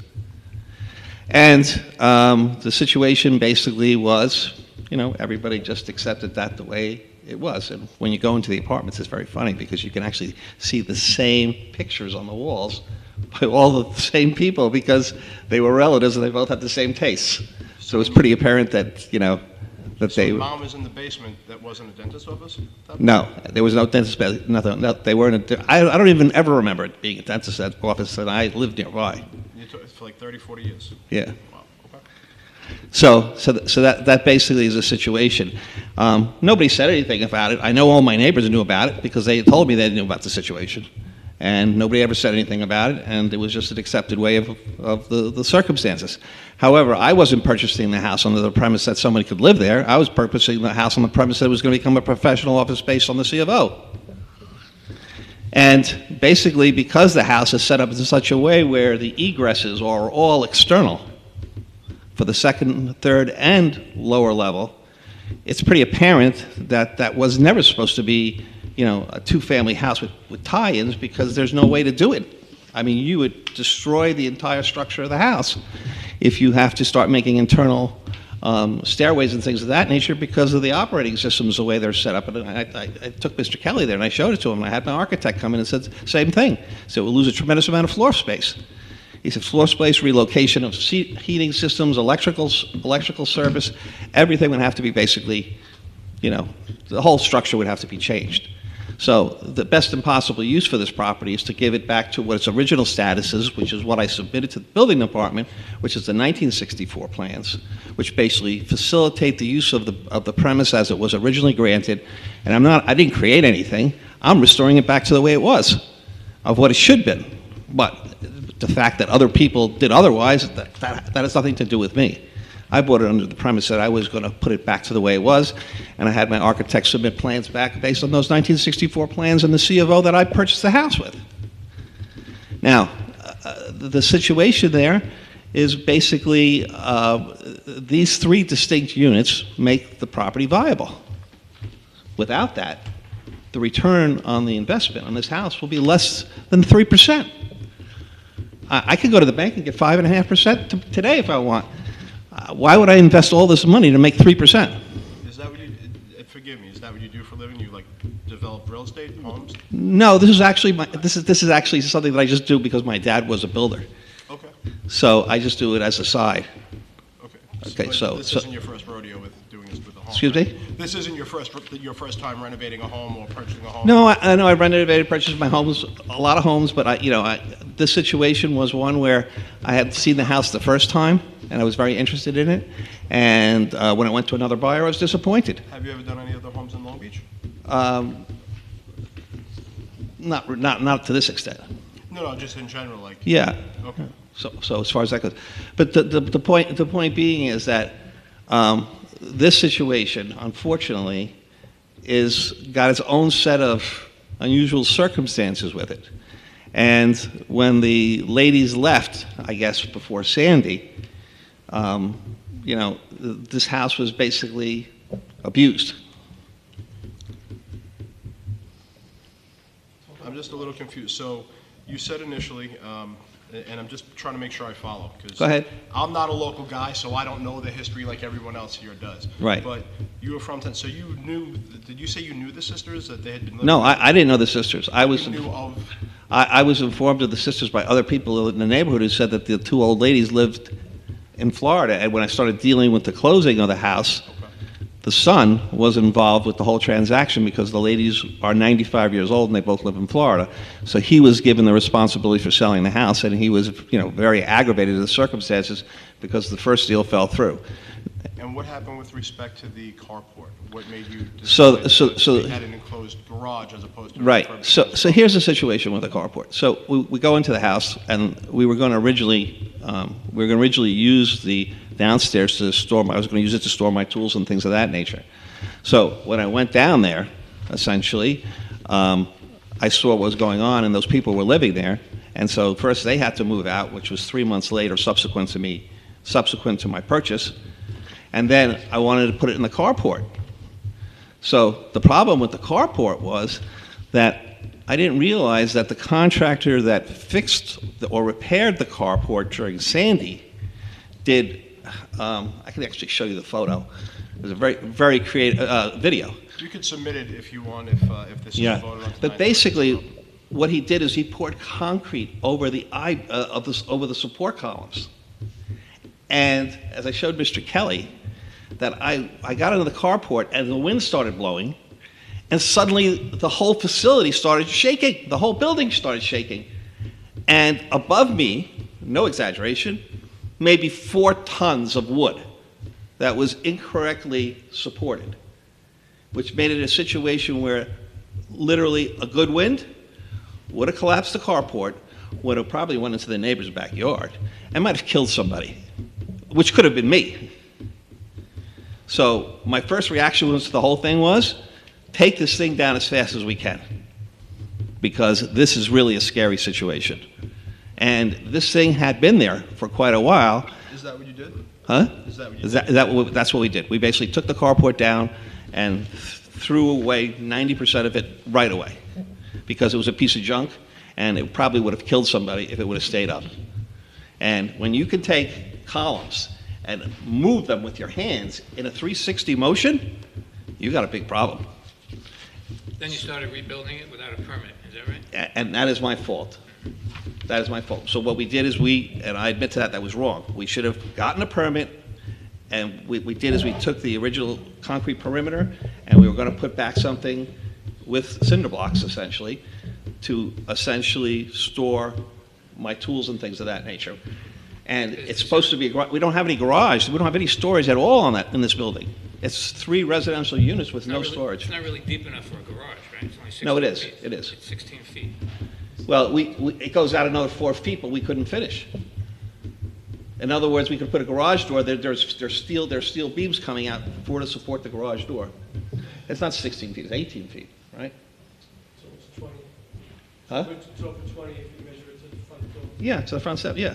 So what's there Your plan is showing 16'6", so that's why I'm asking. was the architectural plan. Yeah. I see 16.7, and then I see the extension to the door of another 410. Right. Yeah. Yeah. So that's basically the situation. And then the property will have a garage, and then the property will have storage. It has none of that right now. I mean, there is no storage whatsoever in any of those units. So that's what the carport was originally for. So now we're going to make it a garage, and essentially the garage will have storage capability in it as well when we get tenants in there. But right now they have nothing. The apartments are basically just bedrooms, a living room, and a kitchen. So you said that you bought the house with the intent to use the professional office in the basement. Right. So what were you going to use it? For Was it going to be the professional office that yeah, you're so going a to community use it for? service type of facility, whether it be a dentist, a doctor, a psychiatrist, whatever.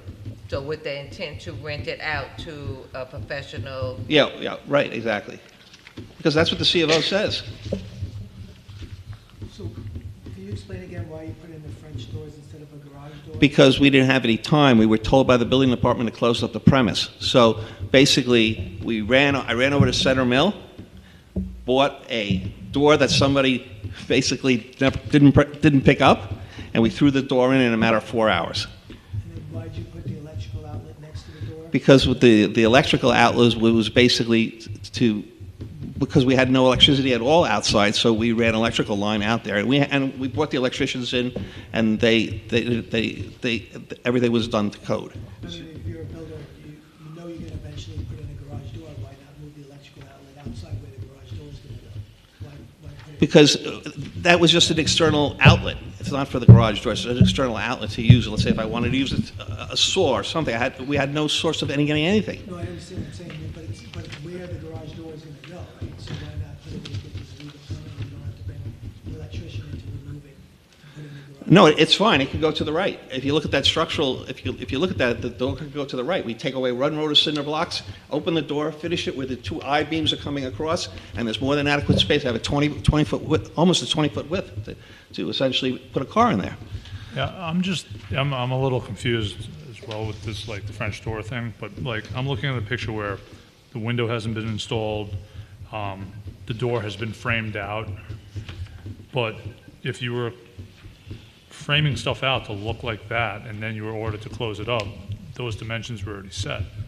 No, we have, if you see, there's two steel beams coming out from the top of the roof to make it out all the way, but to put the door in. But we were told basically that we had to just close this place up, so that's what we did, and we did it fast. We did it almost literally in a day. But you would have, Were you told to close it up, or were you issued a stop work order? We were issued a stop work order, and then the building inspector said, close this thing up. The building inspector told you to close it up? He said, yeah. He said, you can't. We told him. We said we want to close it up. He said, well then, close it up. But you had framed it for the French doors before you even got this? No. Did you run any plumbing out there? No. If you take a look at this picture, Mr. Gutterman, I'm over here. If you take a look at this picture, if you were told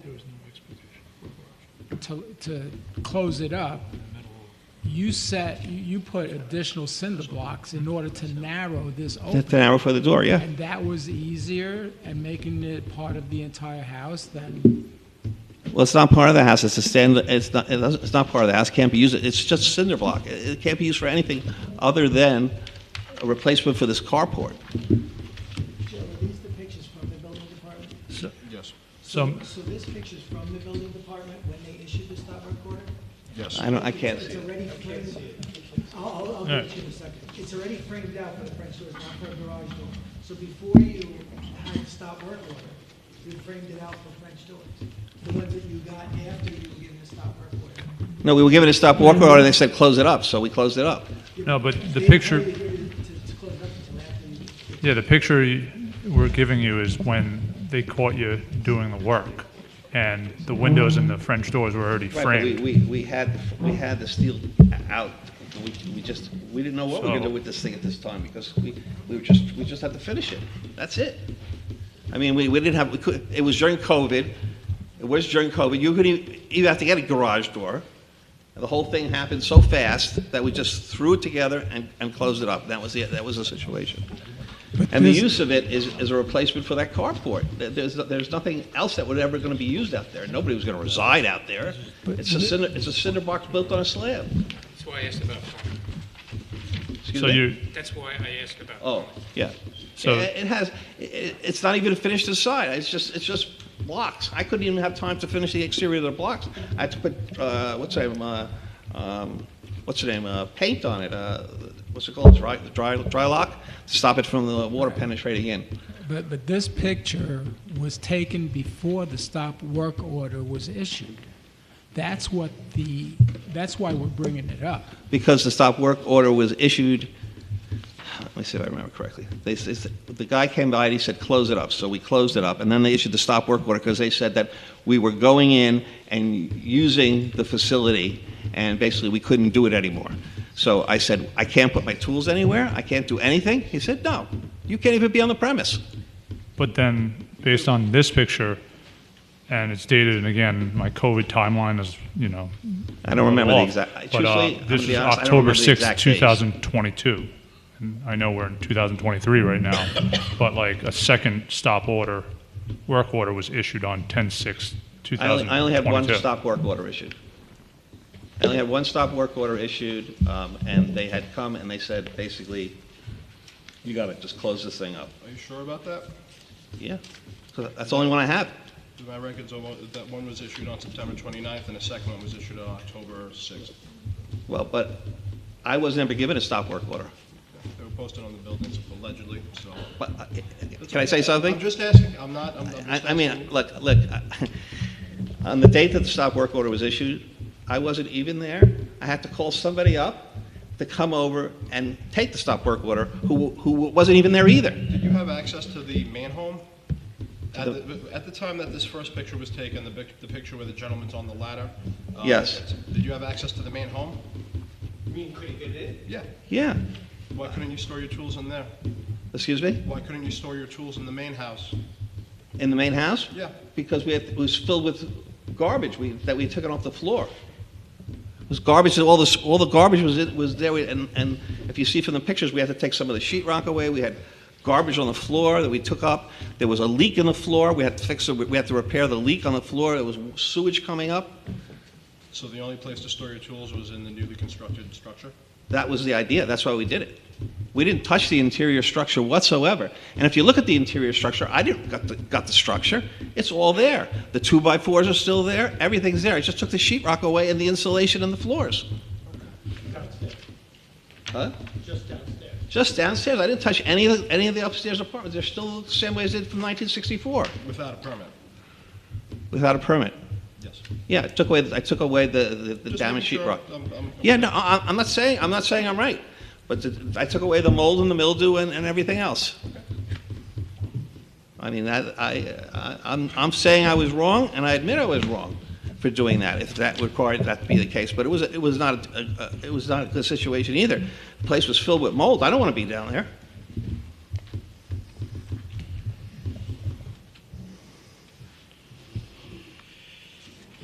Is there a reason why the new garage is 7 inches into the setback? I use the same footings that were there for the original carport. It's the exact same footings. We didn't change them. New foundation plan I'm looking at. Yeah, it's the exact same place where the carport was. Yeah, so you're saying the dimensions of the old carport. Exactly the same. Maybe actually these are a little smaller. But that's, once the carport was gone, and you put in a new foundation, why infringe on the setback?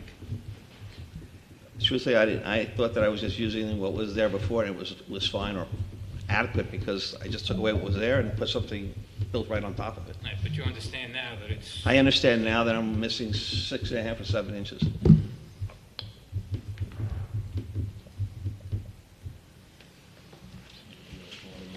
But the situation was that I took away something that was dangerous and I replaced it with something that's fireproof and safe.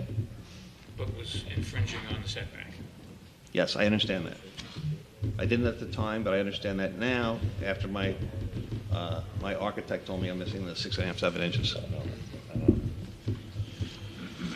The question that, still arises is the CO issue, Mr. Governor. I know in good faith you purchased this place thinking that you could, run a business rental, let's say, for a professional practice under it.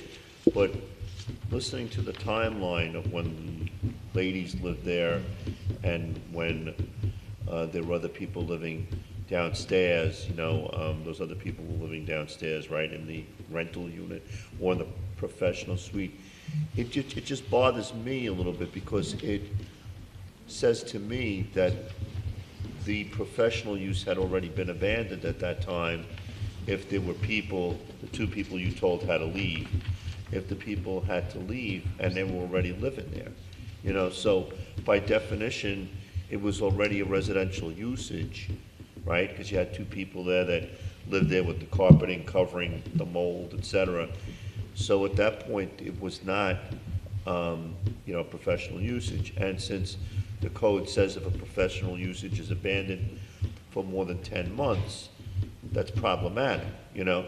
Because again, even if you didn't own it, and these people had lived there for several years, as you counted, it becomes problematic because it would seem at that point that the 10 months of, you know, abandoned usage for a professional practice had been met, you know. But It was how over does, 10 how does months. anybody, how does anybody know? What's that? How would I know? How does anybody know? All I knew is I had a Because you bunch said of that people they living were there. living there. And that the mold, you know, covered the flooring, covered the floorboards, covered the things. In other words, there were residential people living in what was supposed to be a professional space. So therefore, the professional use had been abandoned. Right. I think, Mr. Chairman, my argument, our argument, is ostensibly two wrongs don't make a right. What are the two wrongs here? The dental office was abandoned at some point, maybe a long time ago, and the downstairs was still used, this time as an illegal use. Okay, so the dental office wasn't even illegal, it was legal. And it may have been abandoned as a legal use. And then they used, maybe even for decades, downstairs as an illegal apartment. Right. He comes and buys the house. There's no record of the loss, the abandonment of the use, even though it may even have been decades that an illegal apartment was there, that the city had been there, that there are 3 meters there. See, that's and I put. Though, even if it was a dental apartment or a medical apartment. or I'm sorry? whatever, I said there'd still be a third meter, even if it was being used as a business. The business would have its own meter. If anything, they'd be paying commercial rates. They would have a completely separate meter, which clearly the old-fashioned GE meters that you see in that photograph would indicate that that other meter was as old as the other meters. So yeah, I'm not doubting that. when But that I will also was tell you built- something about just a distinction on the meters. I think the newer meters were put in relatively recently. Yeah, you probably have to sand, because. they Right, look right. like, It may have been just before, just after. Remote meters that, you know, PSE&G can switch on and off. But the question is this, the question is, now at this point, let's follow the timeline. 64, house is built, dental office, any kind of office is there. Now, at this point, it gets abandoned. Somehow, somewhere, the ladies start going to Florida, whatever, they put a tenant in down there. So now, the professional usage has been abandoned, it's sort of become an illegal residential usage. All right, so the client buys the home with a CO in hand saying it's a professional usage. The bottom line is, now you find out that it's been abandoned. The professional usage isn't really valid because that CO is not really valid anymore. The fact is, okay, it's great, you want to throw out the illegal tenant, but now you want to establish a mixed use that's no longer by right, right? Because there's Right. no longer a right. So now what's going to happen is, if you want to have a mixed use with a professional suite in there, yes, that was popular in the 60s, it was popular, whatever. There's very few of them in Long Beach nowadays. So the problem is like you're coming before the board for the fabrication of a professional suite, mixed use, and that in and of itself opens up all kinds of new problems with parking density, with what kind of business is it going to be, what are the hours is it going to have.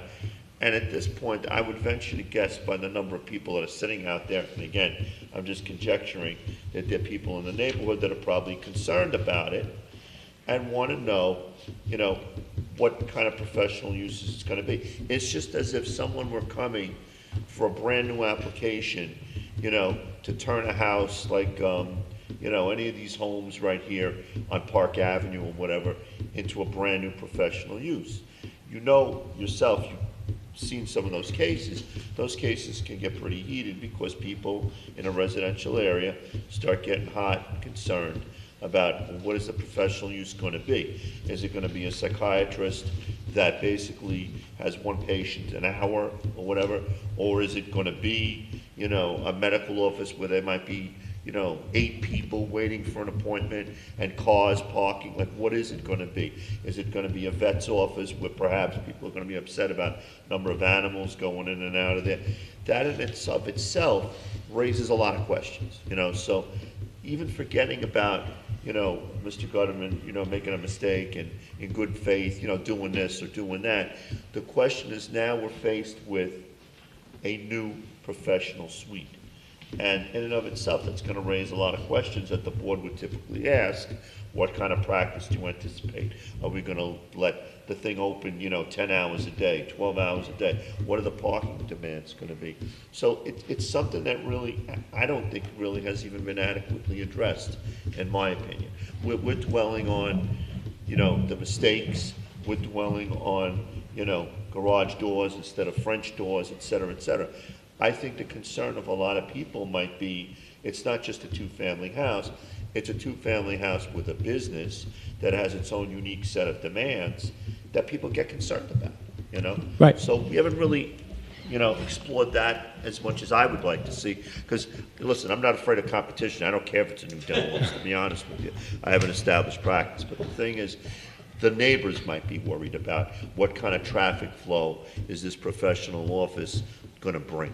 So I don't know if any members of the board have any questions about that, but I'm not even looking at the past and, you know, what mistakes may have been made. I'm looking like now at the future in what change to the neighborhood might this new professional suite bring in light of the fact that the parking has changed for the worse on Franklin, in view of the fact that, you know, it's not just even a 3-family house where you might have a small basement apartment, you know, with one person living in there, maybe one car. This could be a business that operates 9, 10 hours a day with assistants and blah, blah, blah, having 6, 7, 8 people in this place at once. Are grandfathered exceptions subject to review whenever a permit is taken out? What's the question? That sounded like a good question. I just didn't hear it all.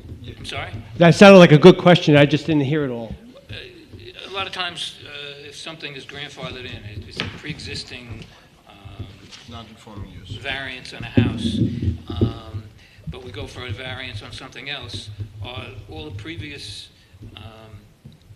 variances subject to review? It depends, right? So a lot of times here, when we review new variances, the old variances are listed on the denial letter, right? That's why I'm asking. So with that though, you're asking to maintain. Yeah, like so you're maintaining a variance that was already granted. I mean, here there is a lot of little nuances. Well, first off, if I may interrupt you, Mr. Lupo, we don't even know if the dental office was given by virtue of a variance.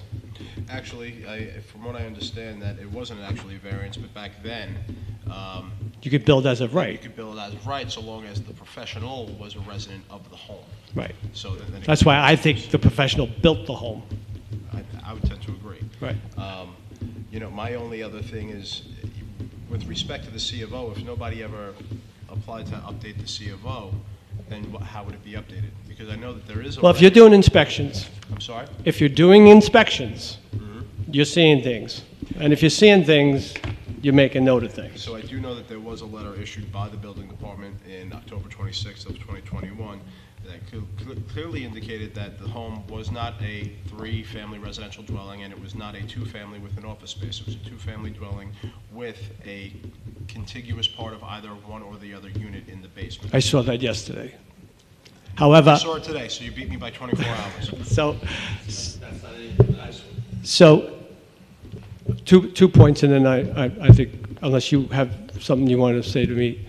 One is, why didn't that get, and I don't know about our systems inside the building department relative to title searches. They might come straight off the computer. I don't know if somebody physically goes in the files.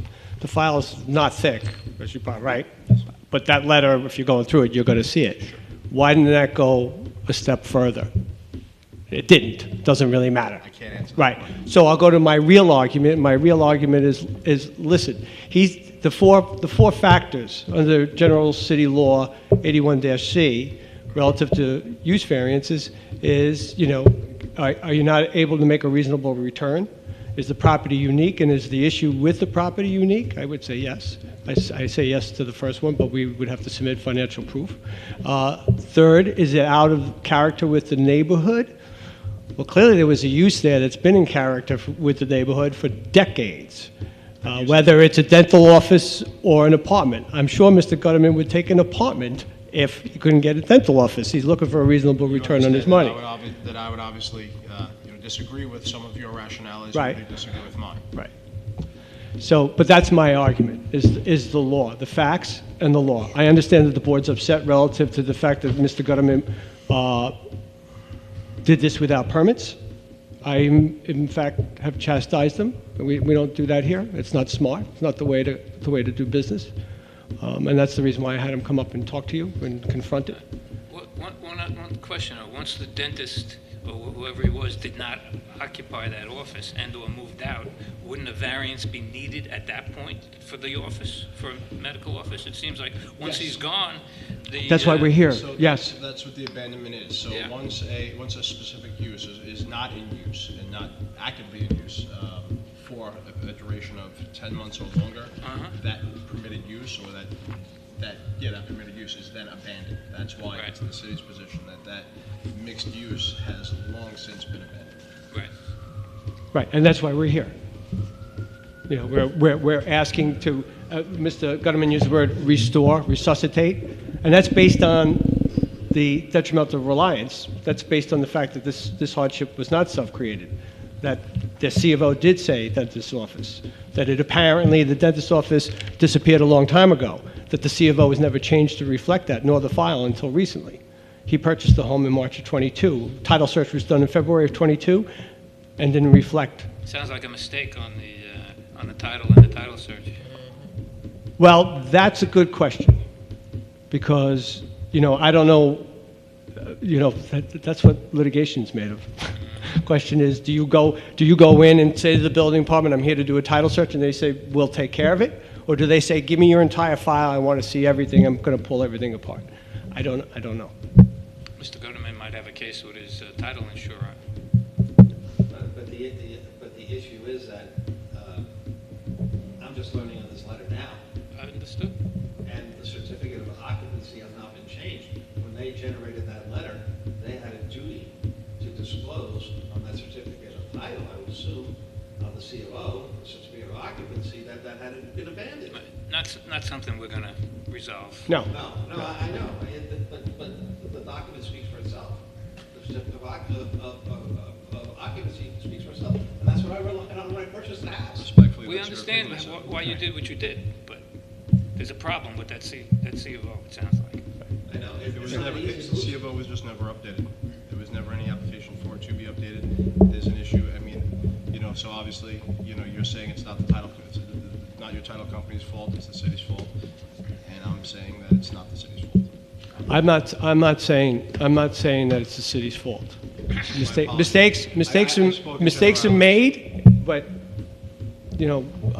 Commissioner Leonetti's position is well taken too. The fact is, it wasn't, and he relied on it. I think that's the important point. I think we've understood, Right. the peculiarities of the case. So I think at this point, if nobody else has any questions, I would like to open it up to the audience. In favor, is there anyone in favor? No. Against? Mr. Apple, I guess you're going to come up and represent those people against, or are you representing a group in particular? Okay.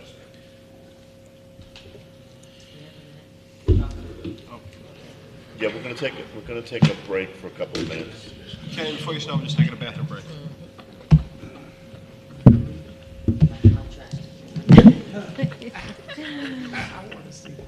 Did you bring back a snack? Yeah. Once your fingers start bleeding, you're entitled to a break. Smell lovely. Do you want me to feel bad for you that you were on the beach all day? Because I don't. I'm just cooped up in an office all day. I saw Kevin watching the game. Yes. Once a day, it's right. I saw my daughter swim too. I mean, no, but I saw.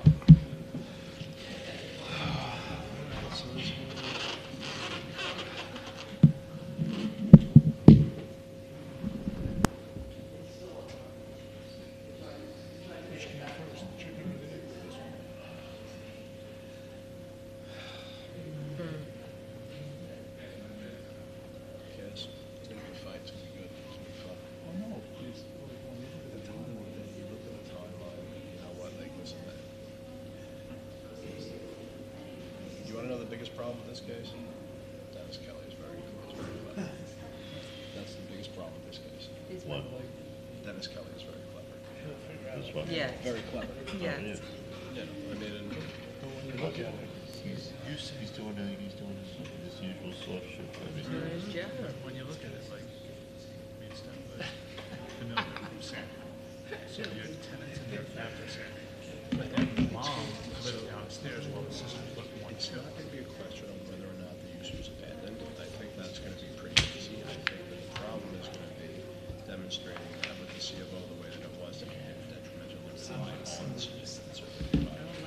So the expectation is that the CFO is correct and not have, let's say, doubt that it was updated or not updated. I mean, myself as a purchaser, that I would really have an idea, like, as a CEO, it says, blah, blah, blah. What do I know? The code says 10 months. You know, that is a problem. It is a title company. You're rattling out a number. You're not scripting in court. But that's the point of, did the title company do its due diligence in a title suit? Robin, Ms. Lunch, I'm gonna need the transcript from today, like ASAP. Look at that face. Oh, you got, are they still working on the park? You still have to get back at 10 o'clock? You still have to get on the park by 10 o'clock? Oh, no. Yeah, he's good. That's done now, right? Mm-hmm. I texted him, I go, he's making your case so easy. Carrie O'Farrell, I'm having a hard time having her do the fucking job. Is this gonna come back and blow up? Darren Galvin, Michael Zapsik call me every week, but I can't get Carrie O'Farrell to actually get her report out to them. That's what I'm saying, like, we were Is it gonna blow up on the face? It's supposed to go down in like April, May. We had a whole timeline ready to go. Oh, really? And then, what about the other, the subdivision, that the residents are challenging? That's coming. 55, East Beach? East Beach. Yeah, I'm not. So what happens with that? I don't even know if that, they might have moved the statute of limitations on that. No, I just heard that. I see something that works. Yeah, the only other one that was somewhat controversial was the Maple one, right? But, I mean, we got a couple of letters on them, I think. Ice but other cold than that, by it's just now. this one. It's iced coffee now. I can sit across the room. As long as that caffeine gets. Okay. No. Let's, Yeah, Dennis sounds good. I'm glad I put it last, though.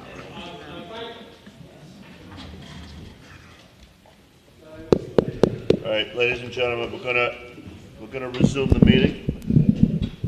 Mr. Apple. I just have some photos.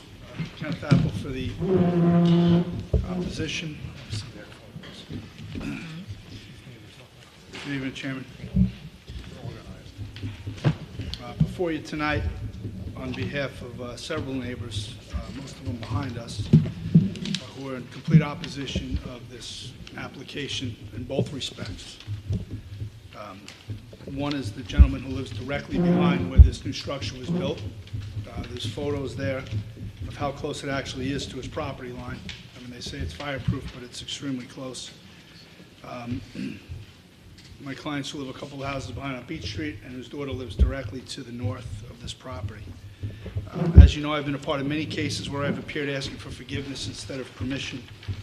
But discussing this with my clients and seeing the history of the project, this appears to be an egregious disregard of the local code, the building department, the police department, and the neighborhood. The applicant did misbuild a home by a foot. Framer didn't make a mistake. You went ahead and not only gutted the downstairs without permits, knowingly, but built a huge structure in the rear yard. And I can tell by your questions, if anybody in this room believes that was going to be a garage, there's a bridge outside I want to sell you.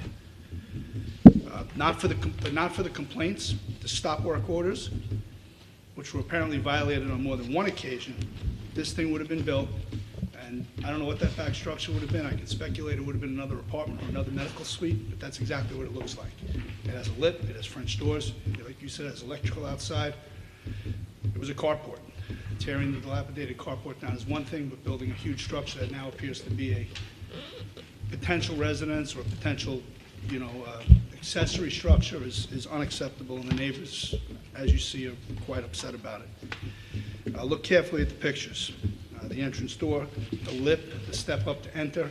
I mean, who puts a lip in front of a garage to enter a garage? Okay, there's a step-up lip there with brand-new concrete. You say it's the same footing as the carport, but why would you put that in front of a garage? There was a stop work order issued in September of 2022. It was ignored. Required another stop work order in October where the police responded. They waited 1 hour outside. The police stood outside with the building inspector for 1 hour waiting for the workers to come out who were hiding inside and wouldn't come out. They finally came out after an hour of police time, and he was issued the summonses which necessitated the 25 counts in city court right now. In addition, they're seeking to have permission granted to convert the downstairs into a medical office. This was a medical office in the 60s. It hasn't been used since. It's been abandoned for nearly 50 years, and the code says 10 months. He's owned it for over 10 months. We know that it hasn't been a medical office. This applicant knew he was buying a two-family. What he doesn't know is the deal that he referred to that died prior to him purchasing it, I was the seller's attorney on. I knew it was a two-family. I told the first attorney it was a two-family.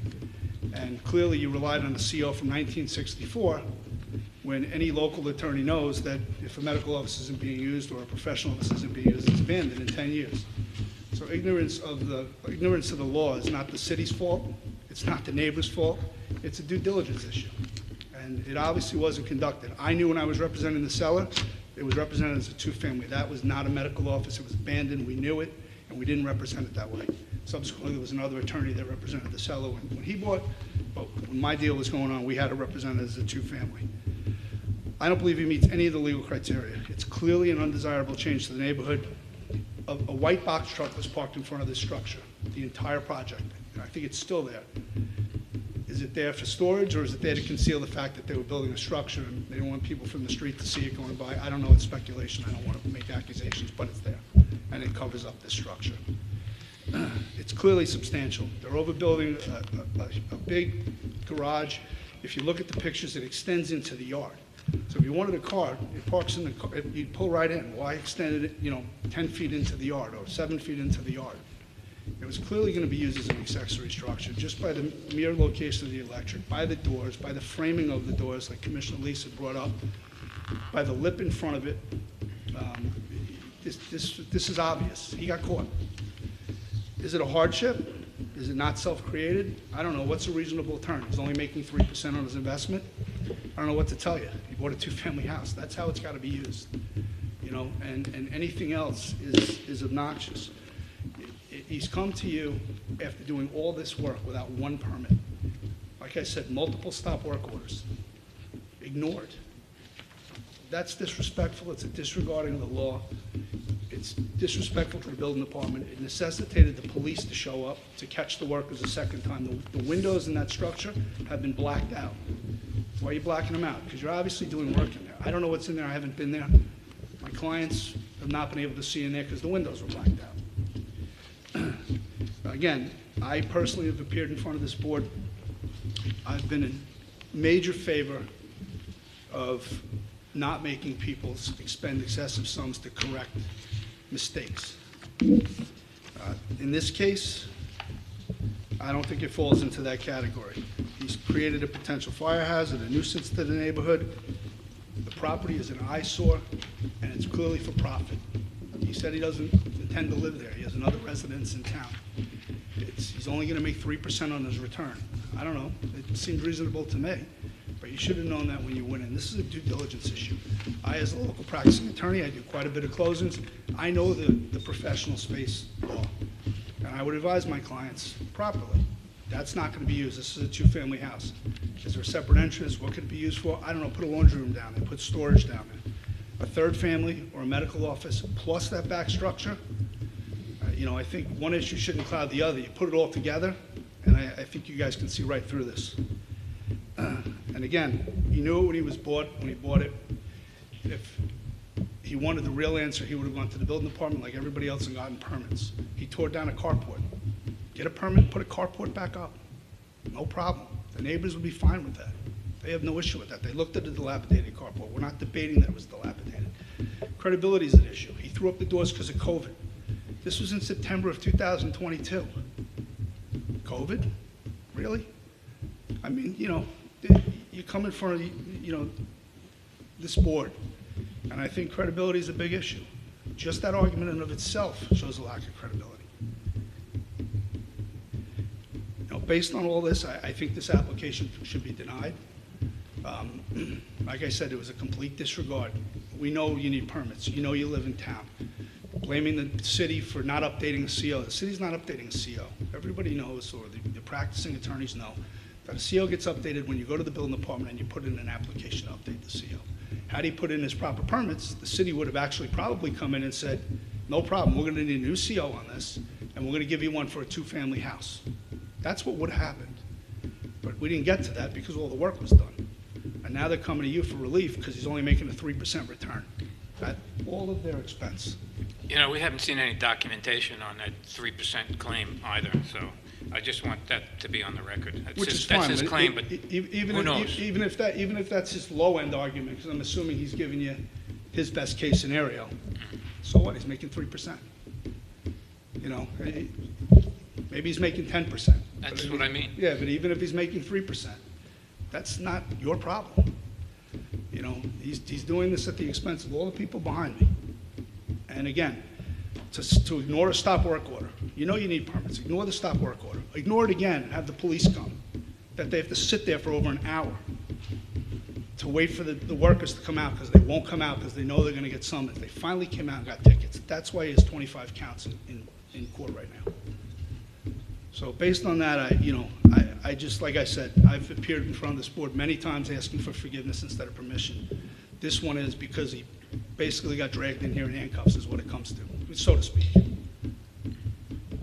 And that's pretty much, how the neighborhood feels. We have quite a bit of neighbors. A lot of them couldn't even make it tonight. But I don't think there's one person that surrounds this house that's in favor of it. And that's not fair to them. And I thank you for your time. I know a couple of the neighbors would like to say something. If you have any questions for me, I'm happy to get up and answer them myself. Let's let them speak. Yeah, sure. You made your case. Yeah. Some hands, please, who wants to come up? Sir, come on up first. I'll get to everybody, don't worry. Let's just try to keep it brief, though, because I want to give everybody a chance to speak, too. I don't want to, leave anybody out. Good evening, ladies and gentlemen. Name and address, please. Christopher Sattler, Sattler. And your address? 522 East Beach Street. Okay. Okay. Let me just... Glasses, please. First of all, the entire argument from the other side has been specious at best, and it's like a red herring, because the main problem, he willfully, purposely, defiantly built an illegal permanent building in the back of the house. It's 24 by 14 by 9 high. It's got sliding glass doors, a window, another door on the other side, and another window. It's all blocked out. I don't know if it's subdivided or what. He was told to stop many different times. When my personal house burned down 8 years ago, every single permit, every code thing, everything that had to be done was done correctly. This man just built this structure. And it's ugly, and it's on the property line. And when my house burned down, if there hadn't have been that's 3 feet between each property, my neighbors, adjacent neighbors, were heavily damaged. The whole house would have, the whole block would have burned down. And it's not only the two sides, the south side, which is on the property line, and the east side, but even where it butts against the house, there's only 18 inches from that so-called shed between that and the main house. 18 inches. And it's like, it's like shoddily done. And I just can't believe anybody that's an investor or a contractor would think that it was perfectly okay to build structures and do major work in a home without permits, variances, and et cetera. And it's like, it's just unacceptable. It's like, it's bad for our property values. And by the way, there is one doctor on Franklin, and it's in the apartment building on the ocean. On the ocean. That's the only one. And do you know what 5 cars parking would be?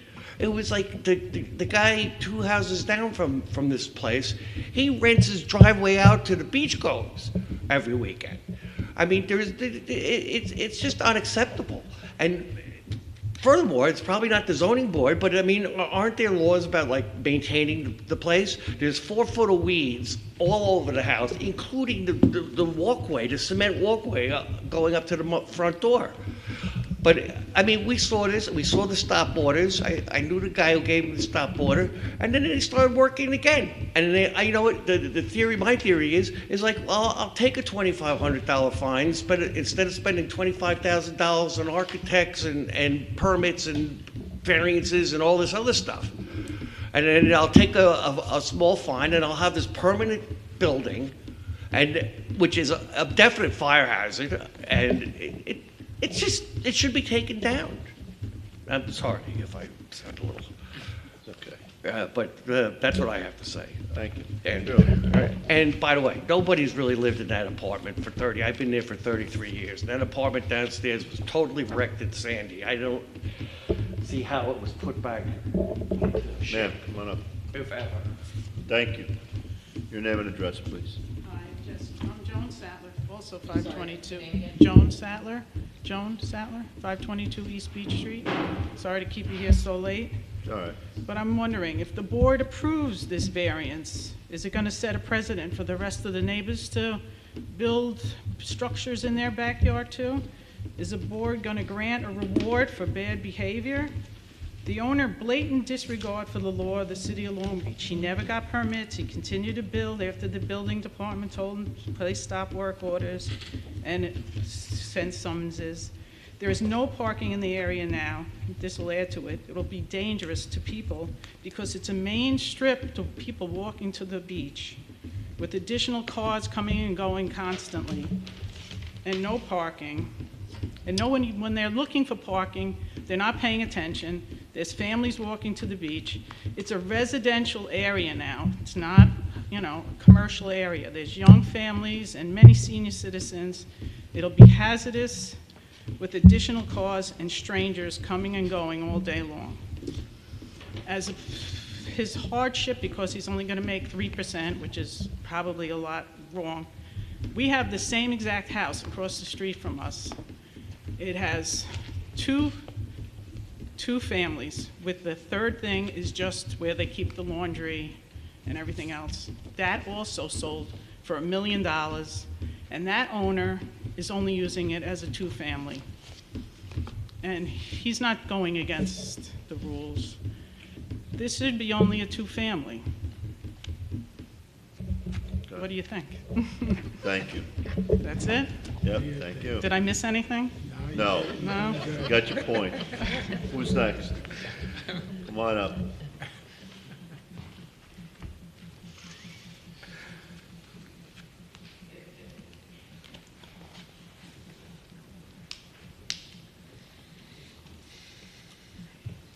Good evening. My name is Peter Bloom. I live at 513 East Penn, and all the colored pictures that you see in the packet I took. I'd like to shed a little light on this gentleman's intent. When I because I live directly behind the building. When I first saw him demolishing what was actually a gazebo that had just been rebuilt by the former owners, I asked him what he was going to put in there. And he told me it was going to be a garage. So I didn't think much of it. And the construction started, and it was quite inconvenient for us to put a 22 by 14 foot building, a 16 foot building up there. And he made a lot of noise. And then I, once again, when the building was completed, asked him, what do you intend to do with this? This is not a garage. First of all, you couldn't get a car in the doors. He had changed the doors twice. You can't, he had a lip in front of, or a curb, right in front of where you would drive a car in. And once again, he lied to me and said that he was just blocking it off for the winter because he didn't want the elements to get into the building. Additionally, the man had a truck. You'll see a picture of a truck in the driveway blocking the building, so no one could see the construction that was going on there. So the city, nobody catch on. You know, nobody would catch on there. I think we went over just about everything else. But regarding, I've lived in my building for 35 years. There were two elderly sisters that lived in that building. They went back and forth, you know, 4 or 5 months a year here, 4 or 5 months in Florida, for 30 years, until the husband passed away. And then a nephew of those ladies occupied the bottom floor for 6 or 8 months. No, I just want to stop you, Mr. Bloom.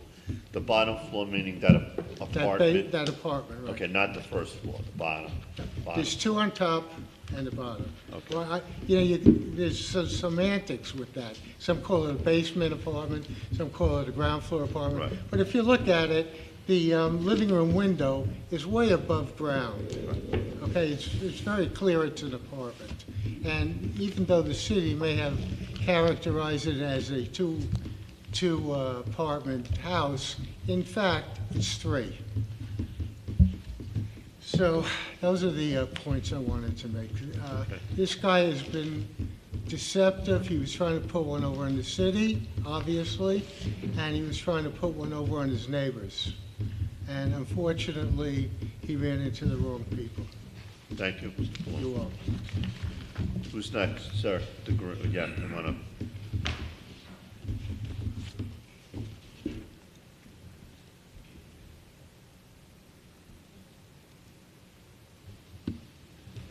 Good evening. My name is Bob Brennan. I live on East Beach Street, around the corner from this.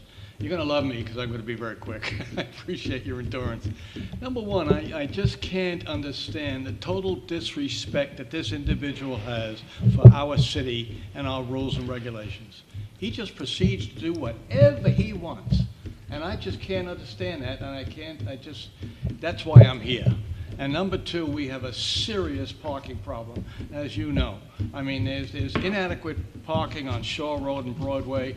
They come up to us, maybe leave the car on a Friday night, they don't come back till Monday or Tuesday. And with this remote situation now, it could stay for longer than that. That makes our parking problem almost as bad as the West End, if not worse. Because we bought homes built on 50 by 100, 40 by 100, and there's no big condo, tall buildings in the West End. They're in the East End by us. And there's nobody leaving cars for 3 or 4 days like they do by us. Yeah, and like I say, I'm on 40 by 100, and so are practically all my neighbors. I mean, I only have 2 cars, but I mean, you know, there's a lot of cars, and there's just not enough parking. So now to endure more parking, and this house in question, those 2, they call old ladies, they were senior citizens, but they were impeccable. I mean impeccable. And like I say, I'm going to be brief. The parking situation is intolerable as it is, and I don't like the fact that somebody comes in and just does contracting work without any permits and go through the legal processes. And when he gets notices, just ignores them. And I just think that's intolerable. The city can't put up with people like that. Thank you. Okay, next. There was somebody else? No? Come on up.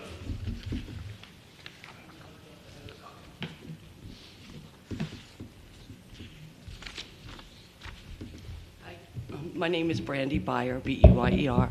I live at 112 Franklin Boulevard. The two elderly ladies, senior citizens, they were, they live there. And like you said, they went to Florida. I've never seen anybody in the downstairs. As far as parking, we have what? The garden apartments, and then what? 3 apartment buildings all along Broadway. And they come and they park by us. I work locally. I get home from work at 4 o'clock. I can't find parking in front of my own house. So you can't allow this to happen. And his total disregard for everything, it's just a shame. And you can't let this happen. Thank you. Thanks. Any other hands? Okay, so I think that we certainly have heard a lot of facts. I don't know if anybody's prepared to make any motions on this, probably not. So the case is going to remain open until voting, which will be next month, I believe. The meeting is when, August 24th? The meeting is August 24th. August 24th, On the yes. 24th. So basically, there's no more orders of business, right? One extension. We have one extension, yeah.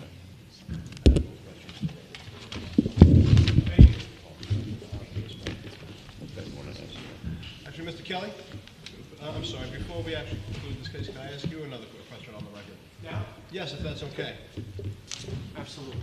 Would your client be willing to permit the building department, the inspector chute into the premises to just ensure that no additional work has been done since the stop work orders have been issued? I will discuss it with him. I personally don't have a problem with that, based on what I know, but I'll tell you this. I will contact Inspector Shu. Or do you want me to contact you? I'd like it if you included me on the communications. Why don't we do that? Thank you. Okay, you're welcome. Okay, we just have one extension. You close that one?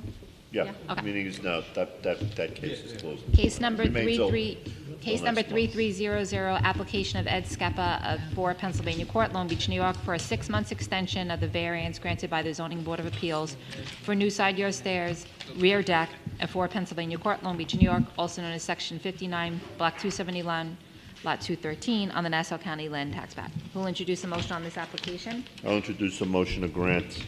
Who will second? I'll second the, Commissioner Vega seconded the motion. Commissioner Creighton? Commissioner Acevedo? Grant. Commissioner Elise? Grant. Commissioner Brooks? Grant. Commissioner Leonetti? Grant. Chairman Morelli? Chairman Morelli? Grant. This application has been granted. We're done. What's the case number, Robin? Oh, that was 3300. This is for a 6-month extension. Okay. Well, that was fun. I know, I saw it. Yeah, let me, Yeah, here's my brother Wayne. email myself. Did you see a picture of the truck in the driveway? I drove by, I was there today. Me neither. Yeah, it definitely covers everything. Email. Denise. Oh, let me turn off the camera.